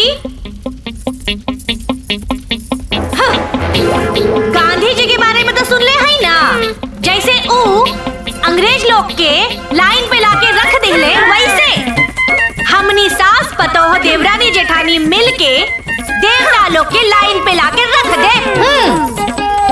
हाँ, और सुनी, अगर एहू से बात ना बनी ना तो अन्याय के खिलाफ हमनी के चक्का जाम करम सान, धरना प्रदर्शन करम सान। दुश्मनों आगे बढ़ो। नहीं चलेगी, नहीं चलेगी तानाशाही, नहीं चलेगी, नहीं चलेगी, नहीं चलेगी तानाशाही, नहीं चलेगी, नहीं चलेगी तानाशाही, नहीं चलेगी, नहीं चलेगी, नहीं चलेगी अपमान नहीं चलेगी, नहीं चलेगी, नहीं चलेगी तानाशाही, नहीं चलेगी। अरे चलो ना, अरे बहुत देर लोग बाड़े चला। नहीं चलेगी तानाशाही, नहीं चलेगी, नहीं चलेगी, नहीं चलेगी तानाशाही, नहीं चलेगी, नहीं चलेगी, नहीं चलेगी अपमानी नहीं चलेगी। ये लड़ाई जारी है, सास बहू की बारी है, घर में सब कुछ आर होगा, सास बहू का राज होगा, सास बहू की बड़ी तैयारी नहीं चलेगी अपमानी। चलो, नहीं चलेगी, नहीं चलेगी अपमानी, नहीं चलेगी, नहीं चलेगी, नहीं चलेगी। चित्रगुप्त जी, हाय हाय, न्याय करो, न्याय करो, हमारे साथ न्याय करो। चित्रगुप्त जी, गद्दी छोड़ो, गद्दी छोड़ो, गद्दी। नारायण नारायण। हाँ? हे मानव, व्यर्थ में अशांति फैलौला से नियम ना बदल सकेला। हे नामी छे, कैसन बात बतियाओ थे रउआ जी? हाँ, काहे नहीं बदल सकत बाजी? हाँ, और हमरा धरती पर धारा 370 ना बदलल बा। हाँ, हाँ, अरे तो मृत्यु लोक है और ई स्वर्ग लोक है। ए नारद जी, रउआ तो एने के बाद ओने करबे करी लेना। हाँ हाँ, देवता लोग के समझाई ना कि हमने के बात मान ले। नारायण नारायण। स्वर्ग लोक में बल पूर्वक केहू स्थान ना पा सकेला। स्वर्ग लोक में स्थान पावे खातिर जप और तपस्या की आवश्यकता पड़ेला। अच्छा अच्छा जी, अजन हमनी के बिना अन्न पानी के ए दरबार से ओ दरबार घूमत आनी जा, उ तपस्या ना ह। हाँ, तब का हम अपन धरती छोड़ के एजा आइल बानी, इतिहास से कोनो कम बाका। अब और कितना चाहिए जी? अरे मंद बुद्धि लोग, वर्षों वर्ष तपस्या करे पड़ेला। वर्षों? हे नारद जी, अरे हमनी के लगे इतना टाइम वाइम नहीं खेबा। हाँ, शुरू करो, चलो पूरी करो, पूरी करो, हमारी मांग के पूरी करो। हमरा तो देवराज इंद्र के सिंहासन अब संकट में प्रतीत हो ताटे। नारायण नारायण। हे देवराज, ये तीनों जीवात्मा तो स्वर्ग लोक खातिर चिंता के विषय बन गए बाड़ी सब। हाँ देवराज, हम तो कहा था नहीं वो लोग के दंडित कइल जाओ। अपना क्रोध पे काबू कर अग्निदेव। वो मानव लोग है, दानव ना। बाकी मानव लोग के कर्म था दानव से भी निम्न स्तर के बात देवराज। चंद्रदेव बिल्कुल सत्य कहत बानी देवराज। हमनी के देवता ना मृत्यु लोग के मानव समझ ले वालो। नारायण नारायण नारायण। प्रणाम देवर्षि। वायुदेव के कथन पूर्णतः सत्य बाटे। हाँ, हमरा भी ये लोग से मिलके ये आभास भइल बाटे। आपके का विचार बा देवर्षि? देवराज इंद्र, रहुआ कुछ करी ना तो महत्वाकांक्षी लोग के महत्वाकांक्षा इस स्वर्ग लोग के पूरा न्यू हिला दी। हाँ, कुछ करी देवराज, कुछ करी। ऐसा बात तो ठीक बा। आप सब वो तीनों मानव आत्मा के अपना शक्ति के प्रभाव से ओकनी के मन और मस्तिष्क में भय पैदा करी, ताकि ओकनी के आसानी से नरक लोक में भेजल जा सके। जौन आ गया देवराज।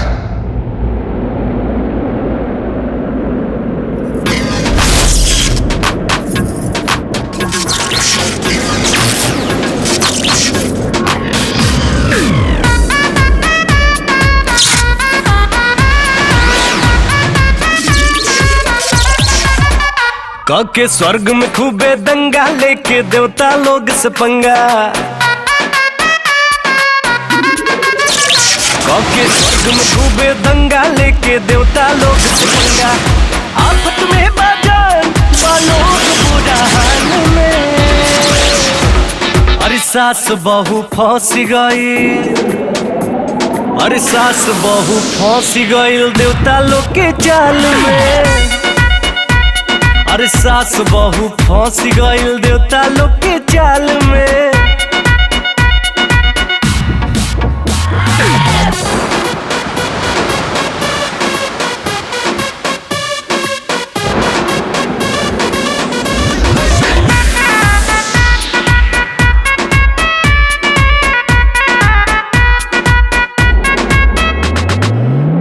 बाटे आज सब न बाटे तैयारी।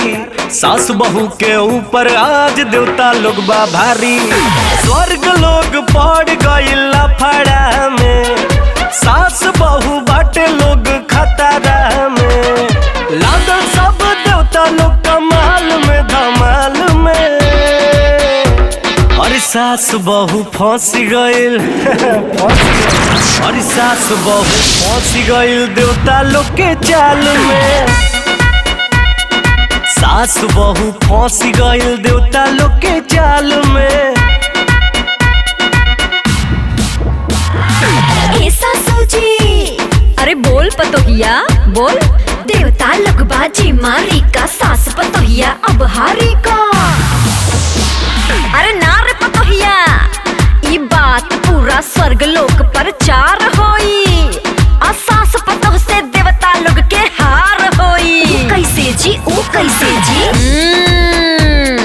जे आफत से दूर भगावे पवन सूत ऊ नाम कहावे। अरे हाँ जी, बोले बोले बजरंग बली की जय। संकट कटाए मिटाए सब पीरा, जो सुमरे हनुमत बलबीरा। जय सिया राम जय जय सिया राम, जय हनुमान जय जय हनुमान। संकट कटाए मिटाए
हो गए देवगण।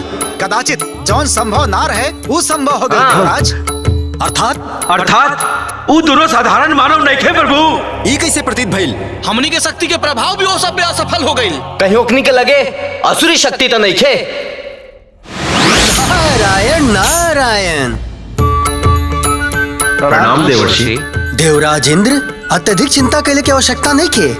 वो लोग भी साधारण मनुष्य है और स्वयं पवन पुत्र हनुमान उनका रक्षा करता ने। हनुमान? हाँ, भ्रमण करत हम स्वयं अपनी आंख से दिखले रहनी। लेकिन वीर हनुमान हमने के साथे ऐसा काहे कहले देवर्षि? अब एकर उत्तर तो स्वयं हनुमान जी ही दे सके ने। महावीर हनुमान के हमार बुलावा भेजल जाओ और हाँ, वो तीनों मानव के हमरे समक्ष उपस्थित किया जाओ। जय श्री राम।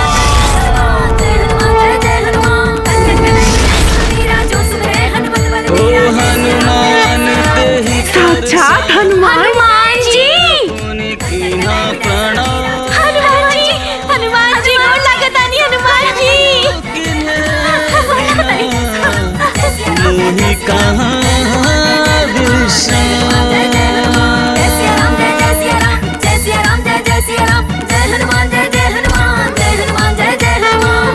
सब देवगण के श्री राम भक्त हनुमान के प्रणाम।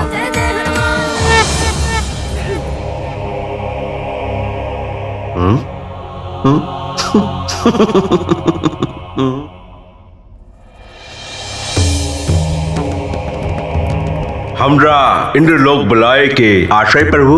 हनुमान जी, आज रहुआ ये ना समझ उपद्रवी और बुद्धिहीन मानव के कारण सब लोगन के देव शक्ति के उपहास उड़ौनी। अरे जवान उत्पाती मानव स्वर्ग लोक के शांति के अशांति में बदल देहलस, ओकरी के रक्षा करता नहीं। नहीं भगवान जी। जौन धूर्त मानव मिथ्या पे मिथ्या बोल ली सा, ओहनी के रक्षा कहीं नहीं।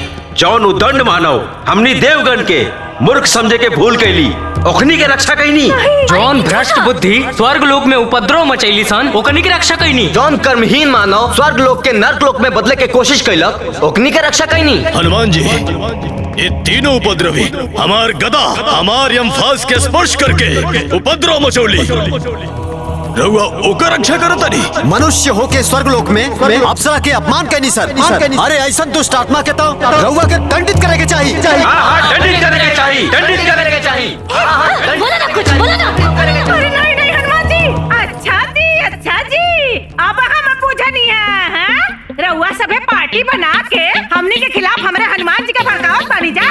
हाँ, ए इंद्रदेव जी, वाह वाह, बहुत बढ़िया। हाँ, ए इंद्र भगवान, रउआ हमनी के गलती तो हनुमान जी के बता दिले, बाकी आपन गलती भी बताई लोग। सुन ली हनुमान जी, के सजबो के गलत बा। हाँ, कबो हवा फेंकता लोग, कबो पानी फेंकता लोग, कबो आग फेंकता लोग। रउआ बताई ई कोनो बात भइल? एकदम सही बोलू हैं? ये सबे मिल के हमनी के मुआवे के कोशिश कर पालन त कौनो बात नहीं खे। हमनी के अपने हनुमान जी से मदद मांग लेनी त रउआ सबे में खलबली काहे मच गइल जी? ए यमराज जी, अरे आपके यमलोक से निमन था हमार नैहर है। जब हम नैहर जानी ना तैसे फटाक से चाय बन के आ जाला। बाकी रहुआ यही जो चिल्लात रह गई नी और केहू एक लोटा पानी ना पूछल। आज हमने के तीनों साथ में तो मिल के ना रउआ सबे के कौन पोल पट्टी आज अपने हनुमान जी के सामने खोलत सन। आवा सन, चलो सन। हाँ, हे हनुमान जी, हमनी के जवन कहे सन तवन सच कहे सन, सच के सिवा कुछ ना कहे सन। हम बतानी, एजा बैठल बाड़े ना वरुण देव हमरा ऊपर पानी फेंक ले। हाँ हनुमान जी, और सुनी, हाय वायु देव जी और पिताजी होके हमने के ऊपर हवा फेंक ले। रउए बताई। हाँ, और हाय जन छुड़िया लेके बैठल बाड़े अग्नि देव। आज इन्हों कम नहीं खा। अरे हमनी के ऊपर आग बरसात रहे। हाँ, वो देखी जे कोने में खड़ा बाड़े चित्रगुप्त जी, हमने के रास्ता बट के भागत काहे बानी जी? गलती कइले बाड़े, इसे भागत है ना। हाँ, काहे भागत नहीं? अरे भाई सूरज देव ना हमनी के ऊपर गर्मी बरसौले। और ये चंद्र देव हमरा के जान लगावत रहलन। हाँ हनुमान जी, ई सब जना लोग मिलके हमनी के खिलाफ षड्यंत्र करत रहलन प्रभु। नारायण नारायण। हे देवियों, आप सब लोग मिलके देवतागण के साथ ऐसा व्यवहार करता नहीं। बिल्कुल शोभा नहीं खे देत रहुआ सबके ना ना ना। अच्छा जी, वाह वाह वाह वाह वाह वाह। और रउआ हेने के बाद होने लगा के झगड़ा करावल ई शोभा देला का? हाँ हाँ बोली बोली बोलत का नहीं खा। अरे बोली, मुहुआ में दही जमल बा। हनुमान जी, रउआ ये धूर्त कपटी चालबाजी लोगन के बात ना सुनी। अरे ऐसे कैसे ना सुनिए जी? अरे हम 7 गो मंगल के भारा भखले बानी। पूछ ली हनुमान जी से, बता दी हनुमान जी ता। और हम 11 किलो लड्डू चढ़ावे के भारा भखले हई, इहो पूछ ली। और रउआ लोग का कइले बानी तनी बताई तो। नारायण नारायण। प्रभु, आज से पहले स्वर्ग लोक में देवता और दानों के बीच में युद्ध होत रहला, और अब मानव और देवता लोग के बीच में युद्ध हो रहल बा। ये दृश्य तो कल्पना से परे बा प्रभु। नारायण नारायण। युद्ध करावे में कहीं न कहीं वीर बजरंग बली के भी बहुत बड़ा हाथ बा। हे समस्त देवतागण, हमके क्षमा करी, बाकी हम तो अपना प्रभु श्री राम के वचन से बंधल बानी। हाँ ए हनुमान जी, अरे इहे बतिया ता इहा सभे के नइखे बुझात है हनुमान जी। अगर अपना संकट में कोनो भी भक्त हमरा के पुकारी तो हम अवश्य ओकर सहायता करब। हाँ, काहे ना करम, रउआ करही के पड़ी। तबे नु हनुमान चालीसा में लिखल बा कि संकट कटे मिटे सब पीरा, जो सुमिरे हनुमत बलबीरा। हनुमान जी, ये तीनों जाने देवलोक खातिर संकट बन गइल बा। अरे ना ना ना ना ना ना ना, ए प्रभु ना ना ना ना ना ना, ई बात सच नहीं के। असल बात तो ई बा कि चित्रगुप्त जी से गलती भइल बा। अब ओकनी की गलती के सजा हमनी के काहे मिली? काहे मिली है बात के फैसला हो जाओ तो सारा झगड़ा झंझट खत्म। हाँ। हे देवतागण, ई मानव लोग के भी तो कथन सत्य ही बा। बोली बोली, हाँ हाँ बोली बोली बोली बोली। हे देवतागण, हमके क्षमा करी, अब हम कोनो सहायता नहीं कर सकत। अरे हनुमान जी इधर के हाला गुला में ना रउआ से एगो बात बतावल भुलाइए गल रहनी है। कौन बात देवी? वो कहा ना कि हमने के यहाँ ना राम मंदिर बन गइल बा। हाँ हनुमान जी, बाप रे बाप, ए बड़का बनल है, ए बड़का। अरे हनुमान जी, अरे हमनियों के दर्शन करे घर नहीं जा। अरे रहुओ तो होइजे हुकम न जी। जय श्री राम। जय श्री राम, जय श्री राम। अब होई दूध का दूध और पानी का पानी। अब चली जल्दी जल्दी फैसला करी लो। हाँ, हमनी के लगे टाइम ना है। अरे अब कोनो फैसला वैसला ना होखी। काहे ना होई? तोहरा लोगन के ए उदंडता के दंड मिली। अरे ऐसे कैसे दंड मिली हो? हलवा हा का? अरे ऐसे कैसे देबा लोगन? हमनी के लोअर कोर्ट जाई। अरे इतने ना, ओकरा से बड़का ना हाई कोर्ट में जाए, सबसे बड़का कोर्ट में जाए, सुप्रीम कोर्ट में जाए। शांत हो जा। इतू लोगन के मृत्यु लोक ना हो, और ऐजा कोनो कोर्ट नहीं खे। ये कहा था कि कोर्ट नहीं खेपा हो? हाँ, ब्रह्मा जी, विष्णु जी, महेश जी क्या हुआ? बोला। अब निर्णय ब्रह्मा जी करें। चलो चलो।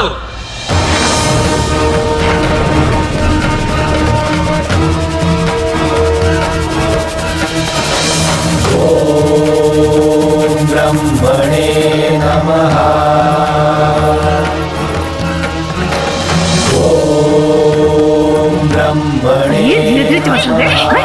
पिछोड़ पिछोड़ आग खा जाती। ब्रह्मदेव दर्शन दी, दर्शन दी, ब्रह्मदेव दर्शन दी, दर्शन दी, ब्रह्मदेव दर्शन दी।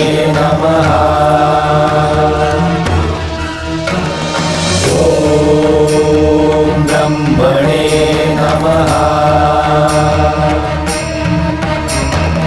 ओम नमो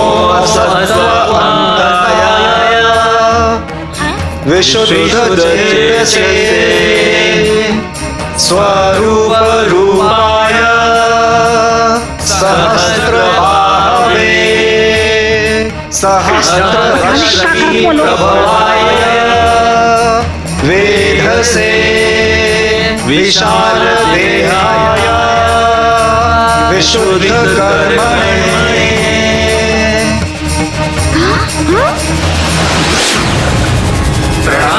महादेव।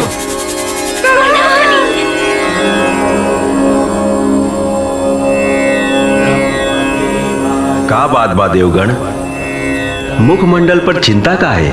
हे परमपिता, ये तीनों मानव आत्मा स्वर्ग लोक में आकर के एक मिनट पहले रउआ लोग ही बताई कि रउआ लोग ब्रह्मा जी से का कनिया हमने क्या कुछ समझ में ना आयल। हाँ, तुका बोल के ब्रह्मा जी के अपन पार्टी में ले ले लोग तो सारा काम गड़बड़ा जाए ना। हाँ, यही से पहले रउआ लोग ये बताई कि ब्रह्मा जी से का बोलनी है, तब बात आगे बढ़ी। हाँ। नारायण नारायण, अरे हमनी के ब्रह्मदेव की स्तुति कहनी है जमानो। हाँ, तो हमनियों के पहले स्तुति करल जाए। हाँ, तब बात शुरू हुई। हाँ। हे ब्रह्मदेव, हमनी से जवन गलती सही होई ओकरा के माफ करी और हमनी के साथ इंसाफ करी। प्रभु, चित्रगुप्त जी से त्रुटि भइल बा। अरे ना, आपन बाद में कहीं, पहले तो हमनी के शिकायत दर्ज करवाई सन। हाँ। का कष्ट बा मानव? हाँ, अब रउए बताएं ब्रह्मा जी, धरती पर से इंसान परेशान होखबे करेला, तका स्वर्ग लोक में भी परेशान होखी? हाँ, जौना स्वर्ग लोक में भगवान लोग रहेला, वो इंसान पर अन्याय होता। हाँ। देव और मानव के बीच में ये आपसी द्वंद्व के बारे में हमरा के विस्तार से बताई। हे प्रभु, ये तीनों दानव प्रवृत्ति वाला मानव स्वर्ग लोक के गरिमा के रौंद के देवगढ़ के खिलौना बना देने वालों। प्रभु, ये तीनों दंड के हकदार है। ना, ऐसे ना चली। केस बाकुत अब बहस होता कुछ। हे देवता, रउआ हमनिए के बात सुनी और हमनी के बात पर भरोसा करी। हम बतानी हम पहले हमने तीनों के स्वर्ग लोक बुलावल गई और अब स्वर्ग लोक से नर्क लोक भगावल जाता। हाँ, अब रउए बताई ये अन्याय है कि ना? अब रउए दूध के दूध, पानी का पानी करी। हाँ। ई लोग के कथन का सत्य बा यमदेव? जी प्रभु, चित्रगुप्त से त्रुटि के फल स्वरूप ई भइल बा। देख लही ब्रह्मा जी, देख लही, आ गई ना असली सच्चाई सामने। हाँ, सारा गलती इन लोगों की बा। हे देवगण, ई समस्या के समाधान महादेव जी ही कर सकेले। रउआ लोग महादेव जी के पास जाई। नारायण नारायण, अब सब देवतागण लोग कैलाश पर्वत चली। प्रणाम ब्रह्मदेव। कैलाश पर्वत। जय हो ब्रह्मा जी।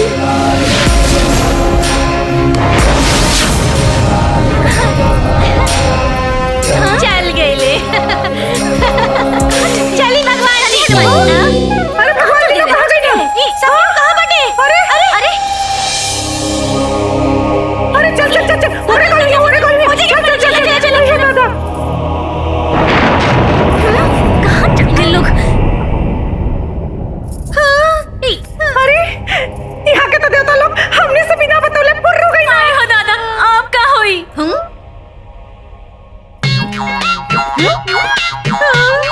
कहीं देवता लोग शंकर जी के अपन पार्टी में ले लेता। चलो खो जा। अरे दुश्मनवा, ओइसे चलो।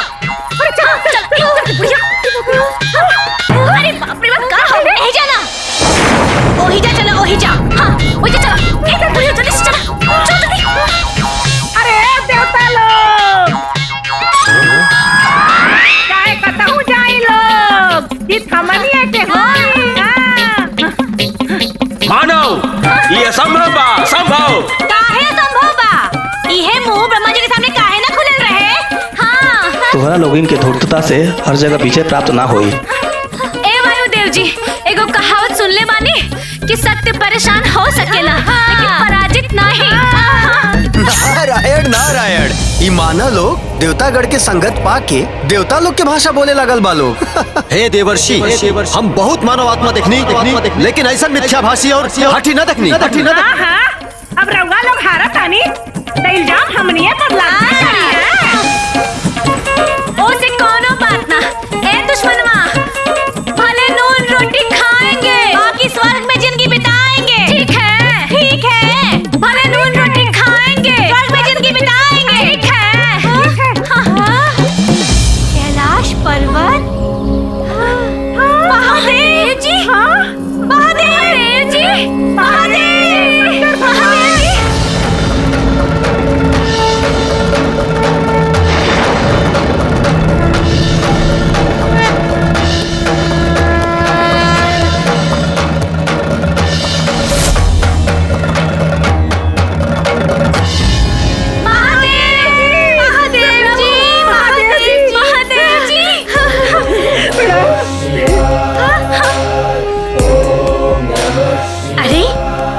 जी भी बाड़ी।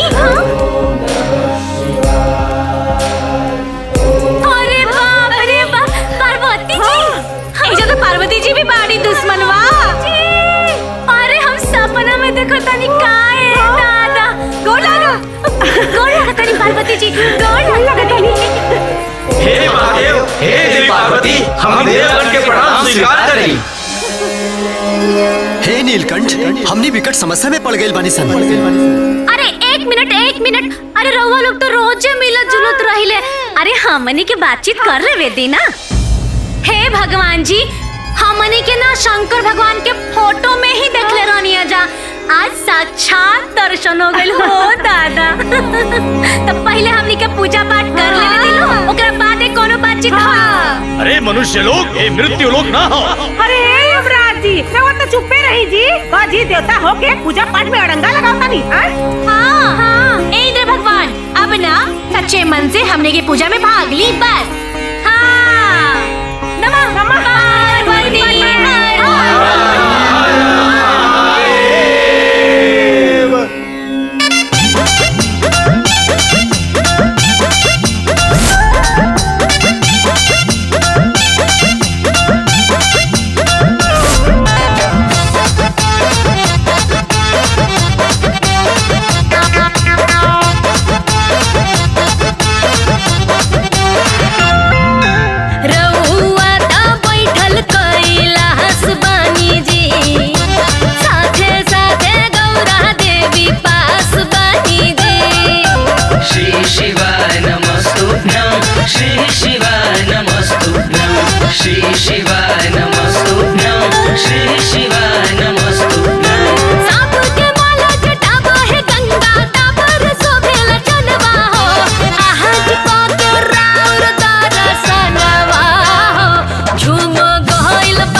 हे देवियों, हमनी के तोहरा लोगिन के भजन आराधना से अति प्रसन्न बानी। बोला बोला बोला, का चाही तोहरा लोगन के? ऐसा मत करी, ना तो बहुत बड़ा अनर्थ हो जाए महादेव। काहे देवराज इंद्र? देवी पार्वती माँ, ये तीनों मानव पहले से ही यम लोक से लेके देवलोक तक उदंड मचा के रख ले बड़े। और यदि राव आशीष मिल जाई तो ये लोग तो हमारे सिंहासन हथियाले ही प्रभु। अरे नाना पार्वती जी, नाना, अरे हमनी के गद्दी पद्दी कुछ का लालच नहीं के, ये सब लोग झूठ बोलता। हाँ पार्वती जी, रउआ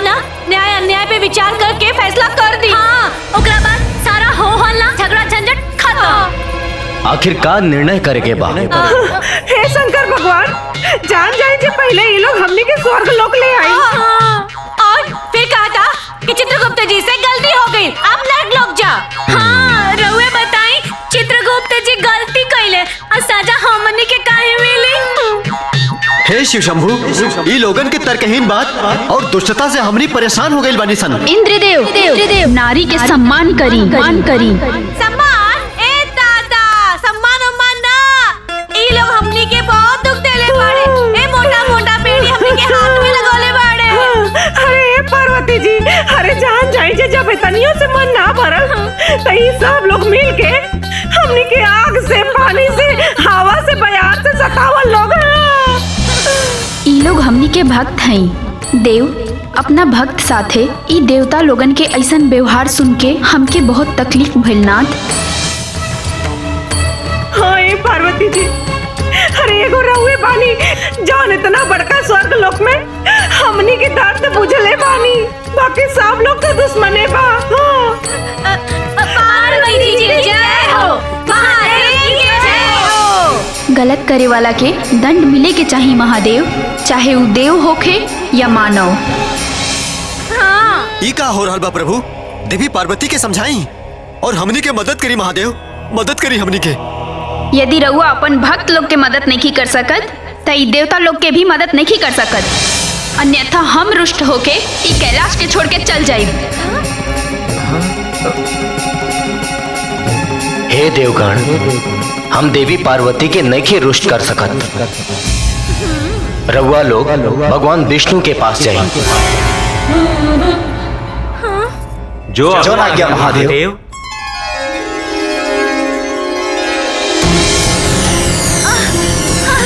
अरे भाई रे मैं, अरे नारायण नारायण, आपका हुई देवराज इंद्र। महादेव और माता पार्वती तोरा और मदद करे से मना कर दिया लो। जौन यहाँ सबे के करनी बा। ए नारद जी, हमनी के एक पॉइंट भी गलती होगी ना तो बताई ना। अरे यहाँ के का बताई, यहाँ के दाल में के भात में के दाल में करे वाला आदमी होई। नारायण नारायण, हे देवियों, जब देवतागण रउआ लोग से ना जीत सकता तबे नारद की कहा सामर्थ बा? रउआ लोग के समस्या के समाधान स्वयं श्री हरि विष्णु जी ही का पई हैं। हाँ चली चली, अरे दो गो कोर्ट में तो हमनी के जीतिए गए नहीं जा, अब यहाँ के कोर्ट में भी हमनी के जीते जाई। हाँ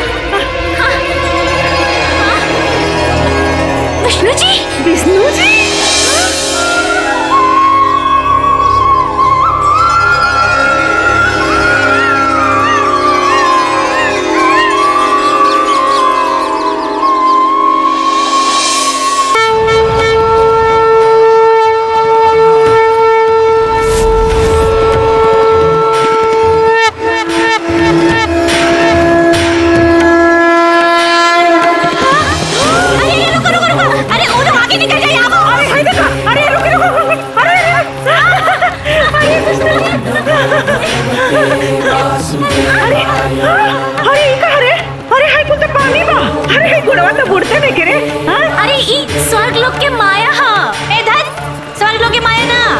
विष्णु भगवान की माया है।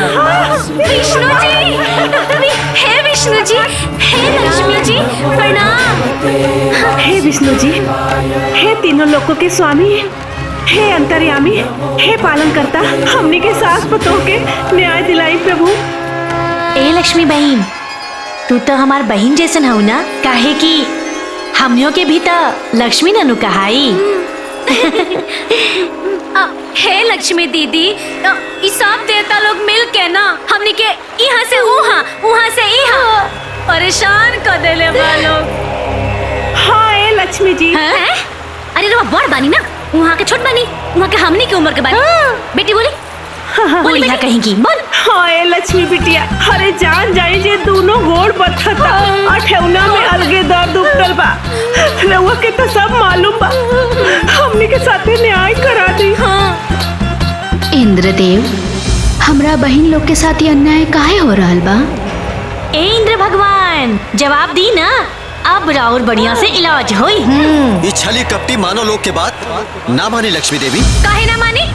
अरे बहन के दुख बहिने न बूझी। हे देवतागण, का रउआ लोग इस सब नहीं जानत कि समस्त सृष्टि पर नारी हमरे अंश है। हाँ, बस ये बतिया तो इ लोग के बुझात नहीं खे। देवी लक्ष्मी देवगण के भी व्यथा सुनी। अरे विष्णु जी, सब भगवान जी लोग देवता लोग के ही सुना, तो हमनी सबके के सुनी जी। पालन करता ये मानव लोग आपन अधिकार क्षेत्र के उल्लंघन कैले बा। नारायण नारायण, सब देवतागण अगर यही लोग के समस्या के समाधान में लागल रही तो सृष्टि के संचालन कैसे हुई। प्रभु अतिशीघ्र ये समस्या के समाधान करी। इतना बड़का स्वर्ग लोक में का हमरा बहन खातिर कोनो स्थान नहीं खे देवराजेंद्र। इस संभव नहीं खे देवी लक्ष्मी। तो रउआ इ लोग खातिर नया स्वर्ग के निर्माण करी प्रभु। हाँ, बढ़िया बढ़िया रही। हाँ। ये असंभव बा देवी। हम अपना बहन लोग के साथे ये अन्याय नहीं देख सकत प्रभु। सृष्टि के क्रियाकलाप में राउर हस्तक्षेप उचित नहीं खे देवी लक्ष्मी। ये कवन बात है विष्णु भगवान, हमार बहन के साथे ऐसन बात ना करे के चाहिए। रउआ देवगन के बात सुनब कि हमार बात सुनब स्वामी। राउर आवेश उचित नहीं खे देवी। रउआ में हट शोभा नहीं खे देत। सृष्टि के संतुलन खातिर जौन हमरा उचित लगी तोने हम करब। रउआ अपन भावना पर नियंत्रण रखी। ठीक बा, अगर ये बैकुंठ में हमरा भावना के कोनो सम्मान नहीं खे तो हम एजा से जात बानी। हाँ? अरे बहन, बिटिया, दीदी, बहन कहाँ चल गई?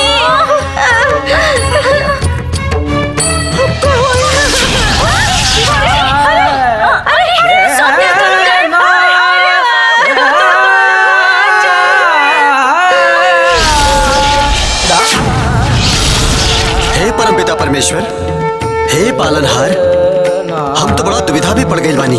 काहे देवराजेंद्र? ई मानव के चलते देवी लक्ष्मी रुष्ट होके बैकुंठ छोड़ के चल गई नी। नारायण नारायण, देवराज राउर चिंता व्यर्थ बाटे।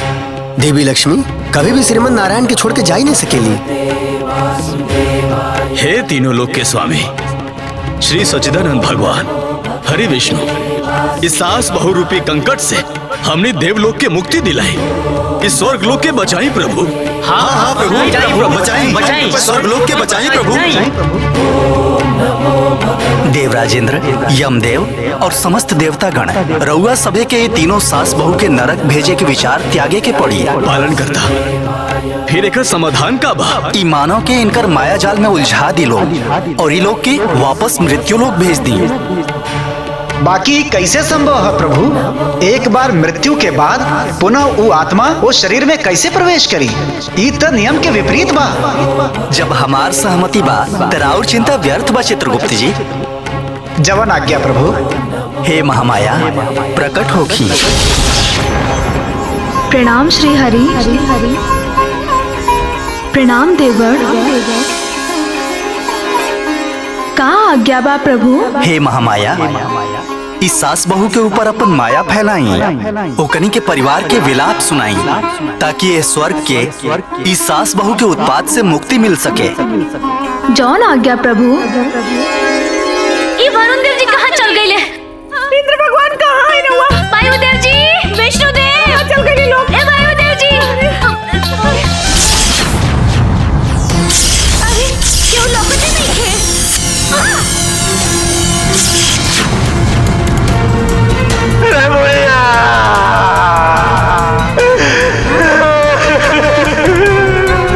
हमके रोवे की आवाज आवता। अम्मा जी,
आप काहे मानो?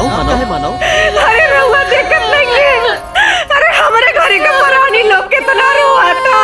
हमने के कितना चिल्लात बानी, बाकी कोई सुनते ही नहीं के। नहीं यमराज जी, ये लोग हमने के बात सुनत काहे नहीं के। देखी ना, ये लोग रो रो के बुरा हाल हो गइल बा। तो हमने के नीचे भेज देना। वो मृत्यु लोक है। स्वर्ग लोक की आवाज मृत्यु लोक तक ना पहुँचे। तो हमने के नीचे भेज देना। वो लोग की रावत नहीं की देख सकत। भेज देना हमने के। हे इंद्र भगवान, हमने के नीचे भेज दी। देखी ना, ये लोग रो रो के बुरा हाल हो गइल बाटे। अब तेलों के शरीर के मुखाग्नि देवे जाता लोग।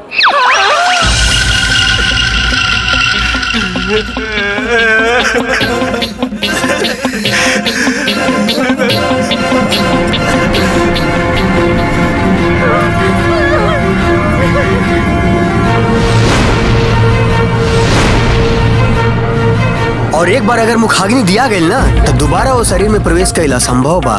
रउआ लोग के चिंता कौन बात बाटे? रउआ लोग के तो स्वर्ग लोक में रह बना।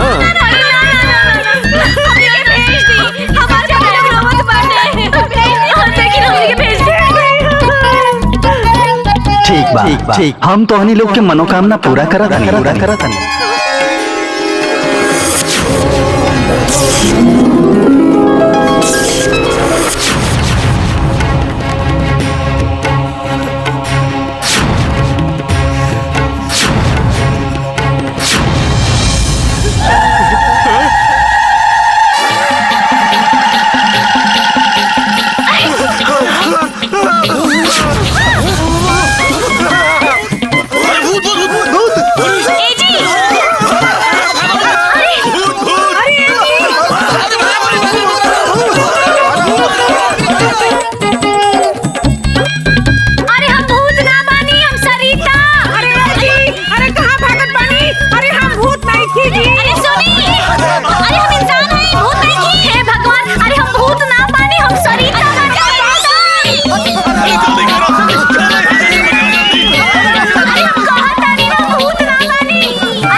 अचरज कैसे भइल?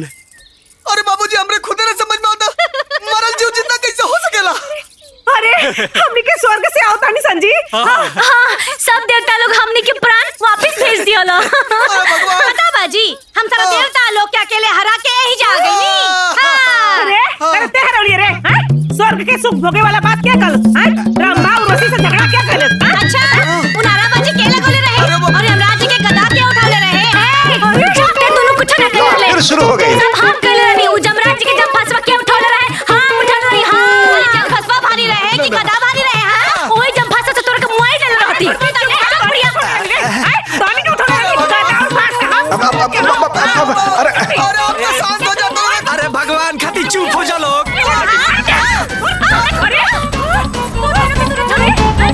अरे देखी का कहते कि हम कन्या हम कुछ ना कन्या। हे देवराज, ये सास बहू तो फिर से झगड़ा करे लगली।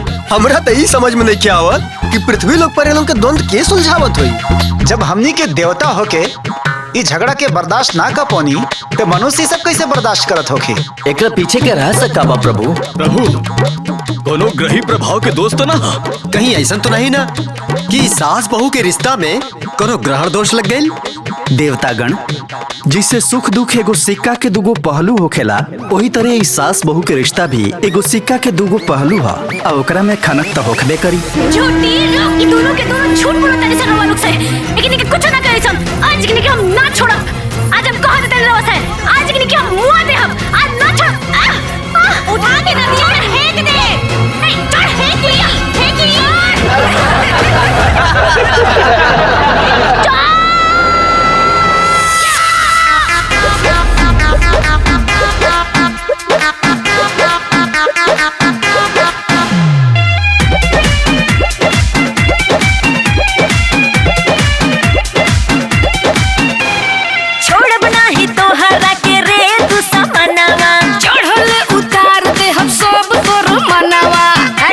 ज्यादा बकर बकर मत कर। ए चुप। अरे छोड़ बना ही तो हरा के रे तू समनवा, चढ़ल उतार दे हम सब तोर मनवा। आय अपन पावर बता दे, आ तो के पानी पिया दे, बुझले। तोहरा बोलिया से माथा सनक जाता, तोहरा बोलिया से माथा सनक जाता, तोहके देखते ही दहिया धनक जाता, तोहके देखते ही दहिया धनक जाता।